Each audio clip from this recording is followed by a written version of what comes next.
Social মিডিয়াটা এত addictive কেন, এই অ্যালগোরিদমটাকে কিভাবে সাজানো হয়েছে যেখানে আমরা চাইলেও ছোটরা তো পারতেছে না, বড়রাও আমরা এটা ছাড়তে পারতেছি না। মানুষের একটা খুব ডার্ক সাইড আছে যেটা সোশ্যাল মিডিয়াতে রিয়েলি মানুষ এক্সপ্রেস করতে পারে, যেহেতু তাকে ফিজিক্যালি কেউ দেখতে পাচ্ছে না। 13 থেকে 17 বছর বয়সের টিনেজাররা on an average 3 to 4 hours social মিডিয়াতে থাকে। চিন্তা করে দেখেন যে প্রতিদিন যদি 3 থেকে 4 ঘন্টা হয়, বছর শেষে গিয়ে ইটস মোর দেন 1200-1500 আওয়ার্স। 1000 ঘন্টার কম সময় একজন একটা মাস্টার্স ডিগ্রি করতে পারে। 1000 ঘন্টার কম সময় একজন একটা ল্যাঙ্গুয়েজে ইন্টারমিডিয়েট লেভেল প্রফিসিয়েন্সি আর্ন করতে পারে। 1000 ঘন্টায় একজন মার্শাল আর্টসে ব্রাউন বেল্ট স্টেজে চলে যেতে পারে। অ্যালগোরিদমটাকে কিভাবে সাজানো হয়েছে ভাই, যাতে করে একটা মানুষ একদম হুকড হয়ে থাকে স্ক্রিনে। একটা মানুষ 1 ঘন্টার জায়গায় যদি 1 ঘন্টা 10 মিনিট করাতে পারে তাহলে 1 বিলিয়ন মানুষকে এক্সট্রা 10 মিনিট তাদের অ্যাপে ধরে রাখতে পারলে তাদের অ্যাটলিস্ট $4-5 বিলিয়ন রেভিনিউ বেড়ে যাবে। ছবি এবং ভিডিও মানুষের ব্রেনকে হুক করে ফেলে। মানুষের একটা ন্যাচারাল টেন্ডেন্সি আছে, মানুষ কন্ট্রোভার্সিকে খুব পছন্দ করে। একবার কন্ট্রোভার্সাল কিছু পড়তে পারলে সে আটকে যায়।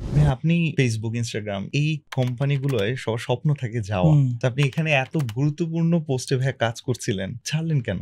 আমরা লিটারালি পকেটে করে ইন্টেলিজেন্স ডিপার্টমেন্টের জন্য যা যা দরকার সাথে নিয়ে ঘুরে বেড়াচ্ছি। আপনার ওয়াইফের সাথে সিক্রেট মোমেন্টে ফোনটা পাশে ছিল, তার একটা ছবি তুলে ফেলেছে, সেটা নিয়ে তারপরে আপনাকে ব্ল্যাকমেইল করবে। আমি আপনাদেরকে খুব সাবধান করে দিচ্ছি যে আপনারা কেউ বাথরুমে কখনো 3টা ক্যামেরা নিয়ে যান না। আপনাদের বেডরুমে বিছানার পাশে 3টা ক্যামেরা রেখে দিয়েন না। কি বলেন ভাই?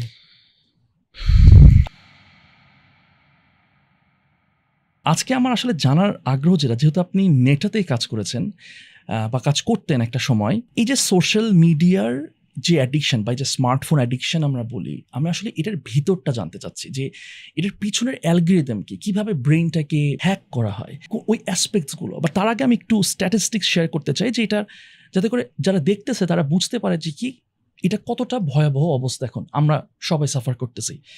সো আমি একটু শেয়ার করি সাজ্জাদ। হ্যাঁ, যে কারেন্টলি ওয়ার্ল্ড ওয়াইড মানুষজন প্রতিদিন এভারেজে 2.5 ঘন্টা করে তারা স্পেন্ড করে সোশ্যাল মিডিয়াতে, যেটা তাদের প্রতিদিনের অ্যাক্টিভ আওয়ার্সের অলমোস্ট 5 ভাগের 1 ভাগ। টিনেজার্স যাদের বয়স 13 থেকে 19 বছর বয়স, তারা এভারেজে 4.8 আওয়ার্স তারা স্পেন্ড করতেছে সোশ্যাল মিডিয়াতে, মানে অলমোস্ট 5 আওয়ার্স। স্টুডেন্টস যারা ফ্রিকুয়েন্টলি সোশ্যাল মিডিয়া ব্যবহার করছে, যারা পড়াশোনা করতেছে, তারা এক্সামের সময় 20% কম মার্কস পাচ্ছে। 2000 সালে যেখানে আমাদের অ্যাটেনশন স্প্যান ছিল 12 সেকেন্ডস, সেটা এখন হয়ে গেছে 8 সেকেন্ডস। যারা 5 থেকে 7 ঘন্টা প্রতিদিন সোশ্যাল মিডিয়া ব্যবহার করে, তাদের মধ্যে ডিপ্রেশন এবং আদার মেন্টাল হেলথ ইস্যুস হওয়ার চান্সেস ডাবল। আমি জানি না তুই এগুলো জানতে কিনা। তার মধ্যে তো সোশ্যাল মিডিয়ার কারণে বা স্মার্টফোন অ্যাডিকশনের কারণে লোনলিনেস বাড়তেছে, ঘুম আমাদের ডিসরাপ্ট হচ্ছে। আমরা অনলাইনে যতটা না অ্যাক্টিভ থাকতেছি, তার থেকে বেশি অফলাইনে আমরা ইনঅ্যাক্টিভ থাকতেছি। এবং এটার রেজাল্টে কি? এটার রেজাল্টটা হচ্ছে ফেসবুকের এখন মার্কেট ক্যাপ বা মেটার মার্কেট ক্যাপ হচ্ছে 1.79 ট্রিলিয়ন এবং গুগলের মার্কেট ক্যাপ 2.31 ট্রিলিয়ন। ভাই, আমি এখন আপনার কাছে যে প্রশ্নটা দিয়ে শুরু করছিলাম যে সোশ্যাল মিডিয়াটা এত অ্যাডিকটিভ কেন, এই অ্যালগোরিদমটাকে কিভাবে সাজানো হয়েছে যেখানে আমরা চাইলেও ছোটরা তো পারতেছে না, বড়রাও আমরা এটা ছাড়তে পারতেছি না। বিসমিল্লাহ, আমি কিছু কনটেক্সট দিই যে আমি মেটাতে হাই সিভিরিটি হার্ম টিমগুলোকে ম্যানেজ করতাম।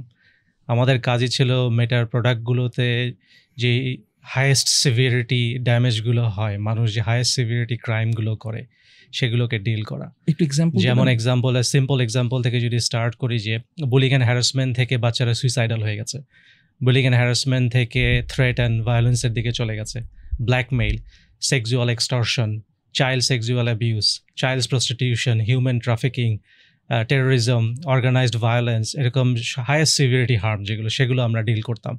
আমাদের কাজ ছিল টেকনোলজি বানানো যেন আমরা মাস ডিটেকশন করতে পারি যে কে এই ধরনের হার্মগুলো কার সাথে করছে, অ্যাজ কুইকলি অ্যাজ পসিবল অফেন্ডারগুলোকে আইডেন্টিফাই করা, তাদের ভিকটিমগুলোকে ডিসকানেক্ট করে দেওয়া অফেন্ডারের কাছ থেকে, যাতে আরও হার্ম প্রোগ্রেস করতে না পারে। তারপরে ভিকটিমগুলোকে বিভিন্ন রকম সাপোর্ট দেওয়া যাতে তারা রিকভার করতে পারে, কারণ দেখা যাবে অনেকে $100,000 লুজ করে ফেলেছে ফিনান্সিয়াল স্ক্যামে। অনেক বাচ্চা হয়তো অলরেডি মেডিসিন নেওয়া শুরু করে দিয়েছে সুইসাইড করার জন্য। সো এরকম খুব সিভিয়ার স্টেজে চলে যেত। আমরা চেষ্টা করতাম রিকভারির জন্য কিছুটা হলে হেল্প করতে। প্লাস অফেন্ডার যারা আছে তাদের জন্য এভিডেন্স কালেক্ট করে ল এনফোর্সমেন্ট এজেন্সিকে দেওয়া, যেন তারা রেইড করে ওদেরকে ক্যাপচার করতে পারে। তো এগুলো ছিল আমাদের টিমের রেসপন্সিবিলিটি। তো আমি দেখেছি যে মানুষের একটা খুব ডার্ক সাইড আছে যেটা সোশ্যাল মিডিয়াতে রিয়েলি মানুষ এক্সপ্রেস করতে পারে, যেহেতু তাকে ফিজিক্যালি কেউ দেখতে পাচ্ছে না। একটা মানুষের ডার্কেস্ট সাইডটা সোশ্যাল মিডিয়াতে আসে। তো আমরা লিটারেলি ম্যানকাইন্ডের ডার্ক সাইড নিয়ে ডিল করতাম।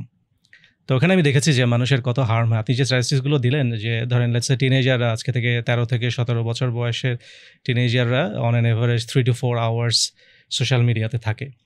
চিন্তা করে দেখেন যে প্রতিদিন যদি 3 থেকে 4 ঘন্টা হয়, বছর শেষে গিয়ে ইটস মোর দ্যান 1200-1500 আওয়ার্স। 1000 ঘন্টার কম সময়ে একজন একটা মাস্টার্স ডিগ্রি করতে পারে। 1000 ঘন্টার কম সময়ে একজন একটা ল্যাঙ্গুয়েজে ইন্টারমিডিয়েট লেভেল প্রফিসিয়েন্সি আর্ন করতে পারে। 1000 ঘন্টায় একজন মার্শাল আর্টসে একেবারে ব্রাউন বেল্ট স্টেজে চলে যেতে পারে। তো 1000 ঘন্টা একটা খুব বড় সময়। এই সময়টুকু মানুষ যদি কোনো কিছুর পিছনে ইনভেস্ট করে, সে অনেক স্কিল অ্যাকোয়ার করতে পারে। কিন্তু আজকে আমাদের ইয়াং জেনারেশন এই পুরো এত বড় একটা সময় স্পেন্ড করছে যে সোশ্যাল মিডিয়াতে স্ক্রোল করে। লিটারেলি আমরা যদি সোশ্যাল মিডিয়ার টাইমটা আমাদের ইয়াং জেনারেশন দিত, 1 বছরে একটা টিনেজার ফার্স্ট ইয়ারে অ্যারাবিকে ইন্টারমিডিয়েট এক্সপার্টাইজ হতো, সেকেন্ড ইয়ারে গিয়ে সে মার্শাল আর্টসে ব্ল্যাক বেল্ট পেত, থার্ড ইয়ারে গিয়ে সে ফুটবলে কম্পিটিটিভ স্কোর স্কিল অ্যাচিভ করতো, ফোর্থ ইয়ারে গিয়ে সে হয়তো দেখা যেত একটা ব্যাচেলার্স ডিগ্রি বা হাফ করে ফেলেছে। কারণ that's what all you need for 1000 hours of effort. কিন্তু সেটা না হয়ে কি হচ্ছে দেখেন আজকে সোশ্যাল মিডিয়ার কারণে জেনারেশনে। তো আমাদের জেনারেশনটাকে আমি বলি যে আমরা ইন্টেলেকচুয়াল প্যারালাইসিসে চলে গেছি সোশ্যাল মিডিয়ার কারণে। এই যে আমরা সোশ্যাল মিডিয়াটা আমরা বুঝতেছি যে সোশ্যাল মিডিয়াটা অনেকে যে হ্যাঁ এটা অনেকটা মানে যে আমরা স্ক্রোল করি বা স্ক্রিন টাইম অনেক বেশি, এই যে আমরা অনেক সময় এটাকে বলে ডুম স্ক্রোলিং বলে, যে দেখতে আসি। অ্যালগরিদমটাকে কিভাবে সাজানো হয়েছে ভাই, বা সাজানো হয় যাতে করে একটা মানুষ একদম হুকড হয়ে থাকে স্ক্রিনে? এই বড় কোম্পানিগুলো খুবই হাইলি পেইড সাইকোলজিস্টদেরকে নিয়ে এসেছিল যে কিভাবে একটা অ্যালগরিদম বানানো যায় যেন আমরা হিউম্যান সাইকোলজিকে এক্সপ্লয়েট করে মানুষকে এডিক্টেড করে ফেলতে পারি। কারণ যত সময়ে তারা তাদের অ্যাপে মানুষকে ধরে রাখতে পারবে, তত তাদের রেভিনিউ। একটা মানুষ 1 ঘন্টার জায়গায় যদি 1 ঘন্টা 10 মিনিট করাতে পারে তাহলে 1 বিলিয়ন মানুষকে এক্সট্রা 10 মিনিট তাদের অ্যাপে ধরে রাখতে পারলে তাদের অ্যাটলিস্ট $4-5 বিলিয়ন রেভিনিউ বেড়ে যাবে। তো এই কারণে তারা যত খরচ করা দরকার, এই সোশ্যাল মিডিয়ার হোম ফিড অ্যালগরিদম হচ্ছে একটা $1 বিলিয়ন প্রজেক্ট প্রত্যেকটা সোশ্যাল মিডিয়ার জন্য। এর পিছনে তারা এনলেস অ্যামাউন্টের মানি স্পেন্ড করেছে, কারণ এটি তাদের মেইন রেভিনিউ সোর্স। যেভাবেই হোক মানুষকে আরও কিছু সময় ধরে রাখতে হবে, যত ধরে রাখা যাবে তত কোম্পানিগুলো প্রফিটেবল হবে। এবং এর জন্য এরা অনেক ডার্টি ট্যাকটিক্স ইউজ করে। আপনারা দেখবেন যে টেক্সট পোস্ট হয়তো 2টো দেখাবে, তারপরে একটা ছবি বা ভিডিও নিয়ে আসবে যাতে আপনার অ্যাটেনশন চলে যেতে না হয়, যে আপনি যেন অন্য কিছু চিন্তা করে আবার অন্যদিকে চলে না যান। সাথে সাথে একটা ছবি বা ভিডিও দেখিয়ে দিবে, আপনি আটকে যাবেন, কারণ ছবি এবং ভিডিও মানুষের ব্রেনকে হুক করে ফেলে। কারণ আপনারা তো জানেন যে ডোপামিন যেটাকে বলে, যে আমরা যত বেশি স্টিমুলেশন দেখবো তত আমাদের ব্রেনে ডোপামিন রিলিজ হবে এবং আমরা তত বেশি এডিক্টেড হয়ে যাবো ওটার প্রতি। তো এই সমস্ত সোশ্যাল মিডিয়ার কাজই হচ্ছে মানুষকে ম্যাক্সিমাম ডোপামিন ডোজ দেওয়া। এটা হচ্ছে একটা ড্রাগের মতো। মানুষ ড্রাগ নিলেও তার ব্রেনের যে ডোপামিন রিলিজ হয়, এক্স্যাক্টলি সোশ্যাল মিডিয়া করার সময় মানুষের ব্রেনে ঠিক সেই ডোপামিন রিলিজ হয়। ভিডিও গেম খেলার সময় ঠিক সেই ডোপামিন রিলিজ হচ্ছে। তো তারা সেটাই চেষ্টা করে যে যত ডোপামিন রিলিজ করাতে পারবো মানুষের ব্রেনে, মানুষ তত এডিক্টেড হয়ে যাবে, তত বেশি সময় তারা সোশ্যাল মিডিয়া ইউজ করবে। তো তাদের অ্যালগরিদমটা ওইভাবেই বানানো, ডোপামিন ম্যাক্সিমাইজ করতে হবে। সেটার জন্য তারা কন্ট্রোভার্সি দেখাবে, কিছুক্ষণ পর একটা কন্ট্রোভার্সাল পোস্ট নিয়ে আসবে যাতে আপনি বোর্ড হয়ে না যান। কারণ মানুষের একটা ন্যাচারাল টেন্ডেন্সি আছে, মানুষ কন্ট্রোভার্সিকে খুব পছন্দ করে। একবার কন্ট্রোভার্সাল কিছু পড়তে পারলেই সে আটকে যায়। কন্ট্রোভার্সি দিয়ে আপনাকে আটকে ফেলবে, ইনডিসেন্ট কন্টেন্ট দিয়ে আটকে ফেলবে, তারপরে হাইলি স্টিমুলেটিং খুব স্ট্রং ব্যাকগ্রাউন্ড মিউজিক আছে, বা খুব কুইকলি ভিডিও ফ্রেম চেঞ্জ হচ্ছে, কন্টিনিউয়াসলি ভিডিও ফ্রেম চেঞ্জ হচ্ছে, ক্যামেরা চেঞ্জ হচ্ছে, এরকম কন্টেন্ট যদি মানুষকে দেখানো যায়, মানুষের ব্রেন ওটা থেকে ডিফোকাস করতে পারে না, একদম আটকে যায়। কারণ তাকে ব্রেন কন্টিনিউয়াসলি অকুপাইড বোঝার জন্য যে হচ্ছেটা কি ভিডিওতে, একটার পর একটা যে ফ্রেম চেঞ্জ হচ্ছে, সেইভাবে তারা আমাদের অ্যাটেনশনকে গ্র্যাব করে ফেলে, করে আমাদেরকে একদম এডিক্টেড করে ফেলে। মানে আমরা বুঝি যে গভর্নমেন্ট যে লেভেলের পাওয়ার তারা এক্সারসাইজ করতেছে, এটা তো একটা গভর্নমেন্ট সাধারণত করতে পারে, কিন্তু এখন তো মনে হচ্ছে যারা বিগ কি বলবো সবচেয়ে জায়েন্টস, আপনার কি মনে হয় যে কি দে আর অ্যাকচুয়ালি ইন পাওয়ার? মানে এই টাইপের করতে পারতেছে কিভাবে, অ্যান্ড কেউ কিছু বলছে না কেন? এটা তো একটা ওপেন সিক্রেট যে বিগ টেকগুলো অ্যাক্টিভলি গভর্নমেন্টের সাথে কাজ করে, অ্যাক্টিভলি কিছু কান্ট্রির আর্মির সাথে কাজ করে, অ্যাক্টিভলি কিছু কান্ট্রি ইন্টেলিজেন্সকে তারা সাপোর্ট করে। এটা তো known. Google, Microsoft, Amazon, Apple, এদের সবাইকে অবশ্যই ইউএস ইন্টেলিজেন্সের সাথে কোঅপারেট করতে হবে, না হলে তারা তাদেরকে ইউএসএতে অপারেট করতে দিবে না। আপনারা তো টিকটকের ইনসিডেন্টটা জানেন, যে টিকটক যেহেতু কোঅপারেট করছিল না, তাদেরকে এক্সিকিউটিভ অর্ডার দিয়ে শাটডাউন করে দেওয়ার কথা বলা হয়েছিল। মনে হয় শেষ পর্যন্ত তারা সুপ্রিম কোর্টে উইন করেছে, করে শাটডাউন করতে পারেনি, কিন্তু তাদের হেভিলি রেস্ট্রিক্টেড করে দেওয়া হয়েছে। তো সেই মোটামুটি সব রকম বিগ টেক আপনি ধরে নেন যে ইউএস এবং ইসরায়েলি ইন্টেলিজেন্সের সাথে ফুলি কোলাবোরেট করছে। আপনাদের সমস্ত ডেটা ওদের কাছে আছে, ইসরায়েলি ইন্টেলিজেন্সের কাছে আছে, এবং তারা সময় মতো এটাকে ইউটিলাইজ করবে আপনাদের এগেনস্টে। এটা কি অনেক স্কেরি না ভাই? অবশ্যই, এটা তো আমরা মানে এটা কিন্তু আমি নতুন কিছু বলছি না, এগুলো কিন্তু already publicly very well known. BBC documentary আছে, আপনার বিভিন্ন বড় বড় নিউজ চ্যানেলে ডকুমেন্টারি আছে, লিঙ্কডইনে অনেক দেখবেন ভিডিও ইন্টারভিউ আছে এক্স মেটা এমপ্লয়ীদের যারা এই ফায়ারিংয়ের শিকার হয়েছিল, তারাও ফুল স্টোরি বলেছে তাদেরকে নিয়ে কী করা হয়েছে। এগুলো এখন পাবলিকলি ওয়েল নোন। আপনাদেরকে একটা জিনিস বলে রাখি যে আমরা মোবাইলে পকেটে করে যখন সোশ্যাল মিডিয়া অ্যাপগুলো নিয়ে ঘুরে বেড়াচ্ছি, আমরা এসেনশিয়ালি ইন্টেলিজেন্স ডিপার্টমেন্টের জন্য একটা বিকন নিয়ে ঘুরে বেড়াচ্ছি। এটা থেকে তারা জানে আমি কোথায় যাচ্ছি, আমি কোন কোন ওয়েবসাইটে যাই। তো আপনার রিসেন্টলি দেখেছেন যে মেটা ট্র্যাক করতো ব্রাউজারে কে কোন ওয়েবসাইটে যাচ্ছে, এটা ফেসবুক অ্যাপটা ট্র্যাক করতো। কোন ওয়েবসাইটে যাচ্ছি তারা সব কিছু ট্র্যাক করতো, আমি কোন লোকেশনে আছি সেটা তারা সব কিছু ট্র্যাক করছে। অনেক সময় তারা সাইলেন্টলি অডিও রেকর্ড করে, হয়তো আমাদের কনভারসেশন এখন রেকর্ড করে স্যাম্পল নিয়ে পাঠানো হচ্ছে। তারপরে ফেসবুকে কোথায় গিয়ে আমি কি পোস্ট করছি, কাকে কি কমেন্ট করছি, এগুলো তো সব কিছু তাদের কাছে আছে। আমরা লিটারালি পকেটে করে ইন্টেলিজেন্স ডিপার্টমেন্টগুলোর জন্য যা যা দরকার সাথে নিয়ে ঘুরে বেড়াচ্ছি, তাদের আর কিছুই দরকার নেই, এই জাস্ট সোশ্যাল মিডিয়া অ্যাপগুলো থাকলেই হলো। তার মানে আপনি যদি এমন কিছু করেন যেটা তাদের পছন্দ না, মানে এমন কিছু করলেন যেটা হইতেছে না, এটা আপনি কিন্তু তাদের হয়তো ফিলোসফি, এজেন্ডা, মানে হোয়াট এভার ইট ইজ, এর এগেইনস্টে গেলে okay we gonna crack down on you ব্যাপারটা। হ্যাঁ, তারা এআইকে বলবে যে আপনার এগেইনস্টে এমন কিছু এভিডেন্স খুঁজে বের করতে যেটা দিয়ে আপনাকে ব্ল্যাকমেইল করা যাবে। দেখা যাবে যে আপনার ফোনে আপনার ওয়াইফের সাথে সিক্রেট মোমেন্টে ফোনটা পাশে ছিল, তার একটা ছবি তুলে ফেলেছে, সেটা নিয়ে তারপরে আপনাকে ব্ল্যাকমেইল করবে। স্নোডেনকে যেটা করেছে, স্নোডেনের যে কম্পিউটারটা ছিল ওই কম্পিউটারে রিমোটলি কিছুক্ষণ পর ছবি তুলতো, সো তার এবং তার ওয়াইফের পার্সোনাল মোমেন্টের ছবি তুলেছে, সেগুলো দিয়ে তাকে ব্ল্যাকমেইল করেছে। একটু স্নোডেন সম্বন্ধে একটু অডিয়েন্সকে যদি। স্নোডেন হচ্ছে একজন খুব বড় লেভেলের অ্যাক্টিভিস্ট ছিল আর কি। সে ইউএসএ যে এফবিআই, সিআইএ যে মাস স্কেলে সার্ভেলেন্স করতো, মানুষের কম্পিউটারগুলোতে রিমোটলি ঢুকে ছবি তুলতো, মোবাইল ফোনে রিমোটলি ইনজেক্ট করে ছবি তুলতো, পলিটিক্যাল পার্টিগুলোকে যে তারা এরকম সিক্রেট মোমেন্টের ছবি তুলে তারপরে ব্ল্যাকমেইল করতো তাদেরকে দিয়ে কাজ করানোর জন্য। এটা স্নোডেন প্রথম পাবলিকলি রিলিজ করে দেয়। প্লাস যে ইরাকের যুদ্ধে যে ভিডিও ফুটেজগুলো কালেক্ট হয়েছিল, যেখানে দেখা গেছিলো যে ইউএস আর্মি সোলজাররা সমস্ত রুল ব্রেক করে শুটিং করেছে, বম্বিং করেছে, ওই এভিডেন্সগুলো তার কাজের কারণেই বের হয়ে আসছিল। তো এই কারণে তো আপনারা বোধহয় ডকুমেন্টারিতে দেখেছেন যে স্নোডেনের উপরে কী পরিমাণের ডিফিকাল্ট সাপ্রেশন হয়েছে, এবং তাকে ওইভাবে ব্ল্যাকমেইল করা হয়েছে যে তার ফোনও বা তার কম্পিউটারও রিমোটলি যখন ট্রিগার ক্যামেরা অন করে করে তাদের পার্সোনাল ইন্টিমেট মোমেন্টের ছবি তুলে সেটা দিয়ে তাদেরকে ব্ল্যাকমেইল করা হয়েছে। আমরা একটা ফোন মানে আসলে তো সারাক্ষণই সাথে থাকে, ঘুমের আগেও কাছে রাখা হচ্ছে, ওয়াশরুমে নিয়ে যাওয়া হচ্ছে, যেটা করে না। আমি আপনাদেরকে খুব সাবধান করে দিচ্ছি যে আপনারা কেউ বাথরুমে কখনো 3টা ক্যামেরা নিয়ে যান না। চিন্তা করে দেখেছেন কখনো বাথরুমে 3টা ক্যামেরা নিয়ে যাচ্ছেন? আপনাদের বেডরুমে বিছানার পাশে 3টা ক্যামেরা রেখে দিয়েন না। কি বলেন ভাই? হ্যান্ড মাইক্রোফোন সহ। আর কি দরকার? কেউ যদি আপনাকে ব্ল্যাকমেইল করতে চায় তার আর কিছু দরকার মানে আমি যদি আমার এমন একটা লাইফ কাটাতে চাই যেটা কিনা আমি তাদের আদর্শের সাথে কোনো সাংঘর্ষিক কথা জীবনে বলবো না, আমার ভেতরের কোনো মানে কি বলে এমন কোনো মুভমেন্ট জীবনে হবে না যেটা কিনা তাদের, যেমন আমি বললাম যে এক সময় নাফিস একদিন খুব ভালো একজন লিডার হয়ে উঠলেন, সাজ্জাদ একদিন লিডার হয়ে উঠলেন, সেদিন তো খবর আছে। সেদিন আপনাকে দেখাবে যে 10 বছর আগে আপনার বেডরুমে ক্যামেরা থেকে এরকম একটা ছবি তোলা হয়েছে, সেটা আপনাকে পাঠিয়ে বলা হবে যে unless you sign this contract for us we are going to make this picture public. আপনি তখন কি করবেন? ব্ল্যাকমেইল ভাই। এভাবেই তো পলিটিশিয়ানদের ব্ল্যাকমেইল করা হয়, এবং এটা তো মানে ওপেন সিক্রেট। আপনি যদি ইউএস এর টপ পলিটিশিয়ানগুলো দেখেন, ইউএস কেন ইউরোপিয়ান টপ পলিটিশিয়ানদের যদি দেখেন যে তাদের সবারই ডার্ক ব্যাকগ্রাউন্ড আছে, তাদের সবারই বিভিন্ন রকম সেক্সুয়াল স্ক্যান্ডাল আছে, সেগুলো সব এভিডেন্স তো ইন্টেলিজেন্সের কাছে আছে। তারা তো এই এভিডেন্সগুলো দিয়ে বার্গেইন করে এক কান্ট্রির সাথে আরেক কান্ট্রি। এটা তাহলে এটা তো একটা ভয়ঙ্কর ব্যাপার স্যাপার হয়ে যাচ্ছে। মানে আমরা তো ধরেন যখন দেখতাম বা ইউটিউব ভিডিও দিতে অনেক সময় এটা অনেকটা মনে করতাম আচ্ছা এটা কি কনস্পিরেসি থিওরি কিনা, মানে অনেক সময় চিন্তা করি যে না এটা জাস্ট এমনি মানে হুদায় এটা মানুষজন এমনি বলতেছে, বাট ইউ আর সেইং যে এটা অ্যাকচুয়ালি হয়, মানে this is not a conspiracy theory. Conspiracy, এগুলো অ্যাকচুয়ালি হয়, এগুলো অলরেডি অনেক ওয়েল নোন চ্যানেলে, বিবিসিতে, সিএনএনে বড় বড় এসে ডকুমেন্টারি হয়েছে, ডকুমেন্টারি করে Wait. দেখানো হয়েছে এগুলো কিভাবে হয়। তার মানে আমার এই ক্যামেরা থেকে they can capture, sorry, No, any of Front, back, the যে কোনো front, camera, back, doesn't matter, any of the cameras. Not only microphone yours. দিয়ে যে কোনো Come সময় on, not record only করেছে। yours. তোরটা করা লাগবে না তো, আমি তো তোর পাশে আছি।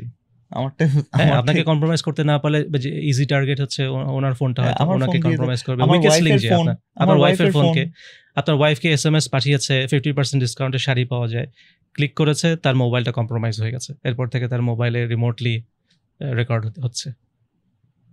বাঁচার উপায় কি ভাই? খুবই ডিফিকাল্ট। ওরা এখন এত স্মার্ট হয়ে গেছে যে জেনারেল পিপলদের জন্য বাঁচার কোনো উপায় নেই। আমরা যারা হয়তো খুব টেক নিয়ে নলেজ আছে, আমরা হয়তো অনেক পড়াশুনো করে তাদের সমস্ত ট্যাকটিক্সগুলো লার্ন করে চিন্তা করে দেখতে পারি যে কিভাবে নিজেদেরকে বাঁচাতে পারি, কিন্তু এছাড়া বাঁচার কোনো উপায় নেই। এটা খুবই ডিফিকাল্ট। আমরা কি তাহলে আসলেই স্বাধীন ভাই? না, আমরা স্বাধীন না, আমরা স্লেভ, আমরা হচ্ছে মডার্ন স্লেভ। ধরে নেন যে আপনি কোনো না কোনো ধরনের সার্ভেলেন্সের মধ্যে আছেন, ওইভাবে ধরে যেভাবে লাইফ লিড করা দরকার ওইভাবে লিড করবেন। মানে ওটা চিন্তা করেই খুশি থাকতে হবে, ওটা চিন্তা করে। হ্যাঁ, না, তবে এটা ঠিক যে মানে অনেকের, আরে বাহ, এত ভয়ঙ্কর ব্যাপার আর কি, সরি ভাইয়া, সেটা হচ্ছে যে কেউ যদি মনে করে আমি গোপনে কিছু একটা করতেছি, এটা নিয়ে আসলে কোনো টেনশন নাই, মনে করে আল্লাহ আমাকে দেখতেছেন, এটা ভুলে গিয়েও কেউ কিছু একটা গোপনে কোনো একটা ক্ষতিকর কিছু করতেছেন, তার এই মুহূর্তে টেনশন হওয়া উচিত এই লোকটা জীবনে যদি বড় কিছু করতে চায় তাহলে এগুলো বন্ধ করুক। হ্যাঁ, অবশ্যই। ইভেন যখন ল অ্যান্ড এনফোর্সমেন্ট এজেন্সি ক্রিমিনালগুলোকে ধরে, তারাও কিন্তু এইভাবেই অনেক সময় এভিডেন্স কালেক্ট করে। তো এটার পজিটিভ নেগেটিভ দুই দিকে সুবিধাই আছে। এই সার্ভেলেন্সের কারণে অনেক ক্রিমিনাল ধরা গেছে, না হলে ধরা যেত না। এবং আপনি তো কাজ করেছেন সিভিয়ার লেভেলের ক্রিমিনাল। আমি কিছু ল অ্যান্ড এজেন্সির টেকনিক জানি যে তারা কিভাবে অনেক সময় এই ক্রিমিনালগুলোকে একটা লিঙ্ক পাঠিয়ে বা একটা ইমেল পাঠিয়ে বা এসএমএস পাঠিয়ে অনেক সময় তাদের ফোনটাকে টেক ওভার করে, তারপরে সেই ফোন থেকে তারা লোকেশন বের করে তাকে ক্যাপচার করে। তো এই অনেক ক্রিমিনালও ধরা যেত না যদি সার্ভেলেন্স না থাকতো। কিন্তু যেটা হচ্ছে যে এই পাওয়ারটা বেশিরভাগ সময় অ্যাবিউজ হয়, যাদের এই মানি আছে তারাই সেটা অ্যাবিউজ করছে। এই পাওয়ারটা এখন মানে সর্বোচ্চ, খুব সারপ্রাইজিং যে সব প্রাইভেট লিমিটেড কোম্পানি, মানে প্রাইভেট কোম্পানিজ বা corporates, they have. So who are this companies যারা কিনা এই জিনিসগুলো পজেস করতেছে অ্যাট দিস মোমেন্ট? আর আরেকটা জিনিস আমার মাথায় আসলো যে দেখেন, নেক্সট থ্রেট কি তাহলে ওপেন এআই হবে না? কারণ দে হ্যাভ, মানে ইন জেনারেল এআই থ্রেট কিনা এটা না, ওটা ওপেন, শুধু যে ওপেন এআই এর দোষ তা না। গ্রক আছে ইলন মাস্কের কন্ট্রোলে, যেটা নিয়ে আমি আরো বেশি ওয়ারিড। মেটা লামা আছে, যেটা নিয়ে আমি আরো বেশি ওয়ারিড। কারণ একে তো আমরা জানি যে মেটা প্রিন্সিপাল খুব কম, তারা অনেক রকম কম্প্রোমাইজ করছে গভর্নমেন্ট এবং আর্মি ইন্টেলিজেন্সের সাথে। গুগলের এআই আসছে, যেটা হচ্ছে অলমোস্ট এভরিওয়্যার। এখন তো সমস্ত অ্যান্ড্রয়েড ফোনেই এআই চলে আসছে। তো ইন জেনারেল এআই, মানুষ সবসময় যে কোনো নতুন টেকনোলজি আসলে সেটাকে কিভাবে অ্যাবিউজ করা যায় মানুষকে কন্ট্রোল করার জন্য, সেটা করবেই। এটা হচ্ছে মানুষের ন্যাচারাল হ্যাবিট। একেবারে ব্রোঞ্জ যুগ থেকে শুধু দেখেন যে যখন একটু আর্মস বানানো শিখলো, তখন সেটাকে কিভাবে অ্যাবিউজ করা যায়, আমি কনকার করব। আয়রন এরা আসলো, সেটা কিভাবে আয়রনকে ইউজ করে মানুষের ড্যামেজ করে আরও আমার পাওয়ার বাড়ানো যায়। টেকনোলজি আসলে যেটা হবে যে মানুষ অ্যাডভান্স হবে, একই সাথে আবার ওই টেকনোলজির অ্যাবিউসও হবে। আর আলহামদুলিল্লাহ অ্যাটলিস্ট মানুষের হিউম্যান সিভিলাইজেশন হিস্ট্রি দেখলে দেখা যায় যে যখনই আল্লাহ মানুষকে টেকনোলজি দিয়েছে, ওভারঅল মানুষ আগিয়েছে, অ্যাডভান্স হয়েছে, কিন্তু একই সাথে অনেক অ্যাবিউজ হয়েছে, অনেক হার্মও হয়েছে। ওমর ভাই, আমি একটা জিনিস জানতে চাই যে আপনি আপনার ফ্যামিলিকে কিভাবে প্রোটেক্ট করতেছেন অ্যাট দিস মোমেন্ট, নিজেকে কিভাবে প্রোটেক্ট করতেছেন? বিকজ আপনি নলেজেবল, আপনি অনেক বছর ধরে আইটি ইন্ডাস্ট্রিতে আছেন। একটু শেয়ার করবেন যে আপনি কি পদক্ষেপ নিচ্ছেন, এবং আপনি ইউকেতে থাকেন, একটু যদি ভাই বলতেন। একটা হচ্ছে যে প্রথমত ইন্টারনেটকে সেভ করি, যাতে আমার ফ্যামিলি মিস্টেকেনলি কোনো ফিশিং এর লিঙ্কে ক্লিক করে বা কোনো হার্মফুল ওয়েবসাইট। ফিশিং লিঙ্কটা যদি একটু, ফিশিং লিঙ্কটা হচ্ছে যে আপনাকে হয়তো ইমেইল করে বললো যে we have got a nice product offer, 50% ডিসকাউন্টে শাড়ি পাবেন, এখানে ক্লিক করেন। কিন্তু অ্যাকচুয়ালি ক্লিক করলে দেখা যায় যে একটা কিছু আমার কম্পিউটারে ইনফেক্ট হয়ে গেল বা আমার ডিভাইসে ইনফেক্ট হয়ে গেল। বা আমাকে ক্লিক করার পরে বললো আপনার ইমেইলে লগ ইন করেন, লগ ইন করলে আপনাকে অফারটা দেওয়া হবে, কিন্তু ওই লগ ইনটা একটা ফেক লগ ইন, এক্স্যাক্টলি গুগলের লগ ইন কপি করে বানিয়েছে যাতে আপনি মনে করেন যে আপনি এখন গুগলে লগ ইন করতে যাচ্ছেন, কিন্তু আপনি ইউজার নেম পাসওয়ার্ড দিলে আপনার ইউজার নেম পাসওয়ার্ড তাদের কাছে চলে গেল। বিভিন্নভাবে আপনাকে বোকা বানিয়ে আপনার ইউজার নেম পাসওয়ার্ড বা আপনার ফোন নাম্বার বা আপনার অ্যাড্রেস আপনার কাছ থেকে যেভাবে নিয়ে নেবে, ডেট অফ বার্থ নিয়ে নেবে, নিয়ে তারপরে আপনার সিক্রেট প্রাইভেট ইনফরমেশনগুলোকে বের করে ফেলবে বিভিন্ন জায়গা থেকে, বিভিন্ন কোম্পানির কাছ থেকে, ব্যাংকের থেকে বা ইন্স্যুরেন্স কোম্পানি থেকে, বিভিন্ন জায়গা থেকে বের করে ফেলবে। তো এই কারণে ইন্টারনেটটা সেভ করাটা খুব জরুরি, যেন অ্যাক্সিডেন্টালি আমার ফ্যামিলি মেম্বাররা ভুলে এই ধরনের ফিশিং ইমেইলে ক্লিক করে যাতে চলে যেতে না পারে। এটা প্লাস ইভেন বাচ্চারাও যেন অ্যাক্সিডেন্টালি কোনো বাজে ওয়েবসাইটে চলে না যায়, বা সে গুগল সার্চ করছে, একটা পি দিয়ে নতুন একটা ওয়ার্ড শুনেছে, গিয়ে গুগল সার্চ করলো, তারপর যা দেখবে আমার বাচ্চার ইনোসেন্স শেষ। সেটা যাতে কখনো না হয়, গুগল সার্চ যেন একদম নাইস ক্লিন সেফ হয়ে যায়, সেটার ব্যবস্থা করতে হবে। সেটার জন্য তো আমরা যে আমাদের কোম্পানি কাফ গার্ড নামে একটা অ্যাপ বানিয়েছিলাম, ওইটাই আমি নিজেও ইউজ করি। ওটা একটু বলে দেন মানে অডিয়েন্সের জন্য। হ্যাঁ, আমরা একটা কাফ গার্ড নামে একটা অ্যাপ বানিয়েছি, যেটা আপনি মোবাইলে, আপনার ডেস্কটপ কম্পিউটারে, ইভেন রাউটারেও সেট আপ করতে পারেন। ওটা যেই ডিভাইসে ইনস্টল করা থাকবে সেই ডিভাইসে ধরেন কোনো porn, gambling, drugs, anti Islamic website, LGBT website, এগুলো কোনো সাইটে আর যাওয়া যাবে না। ফিশিং লিঙ্ক, ভাইরাসের লিঙ্ক, ম্যালওয়্যার লিঙ্ক, এগুলো সব বন্ধ করে দিবে। এরকম আমরা মিলিয়নস অফ এরকম হার্মফুল সাইটের একটা ডেটাবেস বানিয়েছি। তো ওই ধরনের সাইটগুলোতে কেউ যেতে দেখলেই আমরা তাদেরকে ব্লক করে দিই। তো এইভাবে আপনি মোটামুটি আপনার ডিভাইসগুলোকে সেভ করে ফেলতে পারবেন। গুগল সার্চ সেফ হয়ে যাবে, বাচ্চাদের জন্য সেফ হয়ে যাবে। তো এই কাফ গার্ড ইনস্টল করলে তখন আর গুগল সার্চে কেউ আজে বাজে জিনিস সার্চ করে ওই সাইটে যেতে পারবে না। গুগল, বিং, এরকম বেশ কিছু সার্চ ইঞ্জিনকে আমরা সেভ করে ফেলতে পারি বাচ্চাদের জন্য। তো আমি রেকমেন্ড করবো বাচ্চাদেরকে যে ডিভাইসগুলো দেন, ডেফিনেটলি ওই ডিভাইসে এটা ছাড়া বাচ্চাদেরকে একেবারে টোটালি আনপ্রোটেক্টেড ইন্টারনেট দিয়ে না। আনপ্রোটেক্টেড ইন্টারনেট কিন্তু খুবই ডার্ক, খুবই হার্মফুল বাচ্চাদের জন্য। বাচ্চাদের জন্য মানে কিরকম ক্ষতিগুলো আছে ভাইয়া? যেমন বাচ্চারা তো যে কোনো সময় গুগল সার্চ করে একটা পর্ন সাইটে চলে যেতে পারে এনি টাইম। তারা ফ্রেন্ডের কাছে একটা খারাপ ওয়ার্ড শুনে আসলো, বাসায় এসে গুগল করে দেখলো জিনিসটার মানে কি, সাথে সাথেই তো সেটা খুব বাজে ছবি দেখে ফেলবে, যেই ছবিটা তার জন্য খুবই শকিং। তার ওখান থেকে হয়তো তার পর্ন এডিকশন শুরু হয়ে গেল, তার লাইফ টাইম পর্ন এডিকশন শুরু হয়ে গেল। আপনি যদি দেখেন যে বেশিরভাগ বাচ্চা বা ইয়াং 11-12 বছরের বাচ্চা, অলমোস্ট দেখা যাবে 50%ই 12 বছর হবার আগে পর্ন দেখেছে। তার কারণ কি? তাকে ফ্রেন্ডরা কোনো একটা লিঙ্ক পাঠিয়েছে, বা সে অ্যাক্সিডেন্টালি গুগল সার্চ করতে গিয়ে পেয়ে গেছে, বা সে হয়তো এক ওয়েবসাইট থেকে আরেক ওয়েবসাইটে যেতে যেতে যেতে যেতে ভুলে একটা বাজে ওয়েবসাইটে ল্যান্ড করেছে, বা সে সোশ্যাল মিডিয়া ইউজ করতো, তাকে র্যান্ডমলি কোনো একটা লোক একটা বাজে ছবি পাঠিয়ে দিয়েছে, যেটা খুব অহরহ হয়। মানে সারপ্রাইজিংলি আমরা মেসেঞ্জারে দেখেছি যে লার্জেস্ট যে অ্যাবিউজটা হয় সেটা হচ্ছে সারা দুনিয়াতে অনেক ডিস্টার্বড মেইলরা আছে, অ্যাডাল্ট মেইলরা, তারা বাচ্চাদেরকে প্রথমেই একটা তাদের প্রাইভেট পার্টের ছবি পাঠায়। ফার্স্ট মেসেজটা হচ্ছে এইটা, এইভাবে করে নষ্ট করে ফেলে বাচ্চাদেরকে। বাচ্চাদেরকে খুঁজে পায় কিভাবে? বাচ্চাদেরকে তো ওই যে ফেসবুক প্রোফাইল দেখে দেখে খুঁজে পায়। ফেসবুক প্রোফাইল, ফেসবুকে গিয়ে তো সার্চ করতে পারে, বাচ্চাদের অনেক গ্রুপ আছে, প্যারেন্টিং গ্রুপস আছে। তারপরে বাচ্চাদের তো মানে খুবই আফসোস যে বাবা মারা আজকাল বাচ্চাদেরকে ফেসবুক প্রোফাইল দিয়ে দেন এবং বাচ্চারা তাদের নিজেদের ফটো ফেসবুকে বা ইনস্টাগ্রামে গিয়ে শেয়ার করতে থাকে। এইভাবেই তো ওই অ্যাডাল্টগুলো খুঁজে পায় ওই ধরনের বাচ্চাদেরকে, মানে পেডোফাইল যাদেরকে পেডোফাইল ধরতে পারেন। হ্যাঁ, সো এটা কি, এটা তো শুধু ফেসবুকে না, এটা তো আমি এটা ইনস্টাগ্রামে আরো অনেক বেশি হাইয়েস্ট আছে, যেহেতু ওখানে বাচ্চারা বেশি। ইনস্টাগ্রামে বেশি, স্ন্যাপচ্যাট আছে, টিকটক আছে, সব জায়গায় আছে, সমস্ত সোশ্যাল মিডিয়াতেই, যেখানে বাচ্চারা তাদেরকে নিজেদেরকে অ্যাকাউন্ট ক্রিয়েট করে নিজেদের ছবি টবি ভিডিও শেয়ার করছে, তারা এই অ্যাবিউসের শিকার অনেক বেশি হয়। তাদেরকে এই ডিস্টার্ব অ্যাডাল্টগুলো মেসেজে, ইনবক্সে ফার্স্টে একটা খুব বাজে ছবি পাঠাবে, যেটা দেখে হয়তো বাচ্চারা একদম আটকে যাবে, হয়তো তারা তাদের কিউরিওসিটি ট্রিগার করবে, এটা কি পাঠালাম, আমাকে কেন পাঠালা। আস্তে আস্তে তাদের মধ্যে কনভারসেশন শুরু হবে, তারপরে সেটা আস্তে আস্তে খুব ডার্ক সাইডে চলে যায়। আমার মনে আছে যে আমরা মেটাতে একবার একটা ফিচার লঞ্চ করেছিলাম যে অ্যাডাল্টগুলোকে আমরা মনে করি যে সাসপিশিয়াস, ওই অ্যাডাল্টগুলো যেন বাচ্চাদেরকে মেসেজ করতে না পারে, প্রোফাইলে গিয়ে যেন মেসেজ বাটন ক্লিক করতে না পারে, মেসেঞ্জারে গিয়ে সার্চ করে যেন চ্যাট থ্রেড শুরু করতে না পারে, এরকম একটা ফিচার আমরা ইন্ট্রোডিউস করেছিলাম। করার পর দেখা গেল যে দিনে প্রায় মোর দেন 12 মিলিয়ন এরকম অ্যাটেম্পট ব্লক হচ্ছে। প্রথমে আমরা ভেবেছিলাম আমরা বিরাট ভুল করে ফেলেছি, এত তো হওয়ার কথা না। কি বলেন? দিনে 12 মিলিয়ন আজে বাজে অ্যাডাল্ট বাচ্চাদেরকে মেসেজ করতে যাবে, এটা তো নর্মাল না। আমরা প্রচুর ডেটা অ্যানালাইসিস করে দেখলাম না, আসলেই ঘটনা তাই, আসলেই এরা খারাপ। এবং এরা এই বাচ্চাকে করার আগে এই ফিচারটা বানানোর পরে তো আমরা জানতে পারছি যে করছে, এরা আগে থেকেই করছিল, আমরা জানতাম না। এটা শুধু মেসেঞ্জারে, শুধু মেসেজ আরো তো আছে, আরো তো আছে, হ্যাঁ আরো তো আছে, টিকটক আছে, এটা আছে, সেটা আছে, ওগুলো তাদের কি স্কেলে হয় আমরা তো জানি না, অ্যাটলিস্ট এটা তো আমি নিজে জানতাম। তো এটা ছিল আমাদের one of the most successful child safety feature.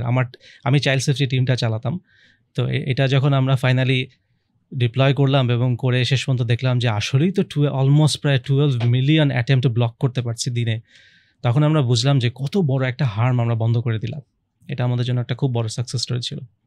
আরেকটা সাকসেস স্টোরি ছিল যে অলরেডি চ্যাট চলছে, মানে ফার্স্ট টাইম মেসেজিং তো ব্লক করলাম, কিন্তু ইতিমধ্যে তো অলরেডি অনেক চ্যাট শুরু হয়ে গেছে। অনেক সময় আমরা ব্লকও বুঝতে পারি না যে অ্যাডাল্টটা হার্মফুল, সে চ্যাট শুরু করার পরে হার্মফুল হয়ে গেছে। আমার সার্ভেলেন্সটা একটা জিনিস মনে পড়লো যে আমরা কাভ গার্ড অ্যাপটা বানিয়েছিলাম এই ট্র্যাকিং বন্ধ করার জন্য, কারণ আমরা চাই যে যারা প্রো প্যালেস্টাইন অ্যাক্টিভিস্ট তারা যেন সেফলি ইন্টারনেট ব্রাউজ করতে পারে, তাদেরকে যেন বিগ টেক সহজে ট্র্যাক করতে না পারে।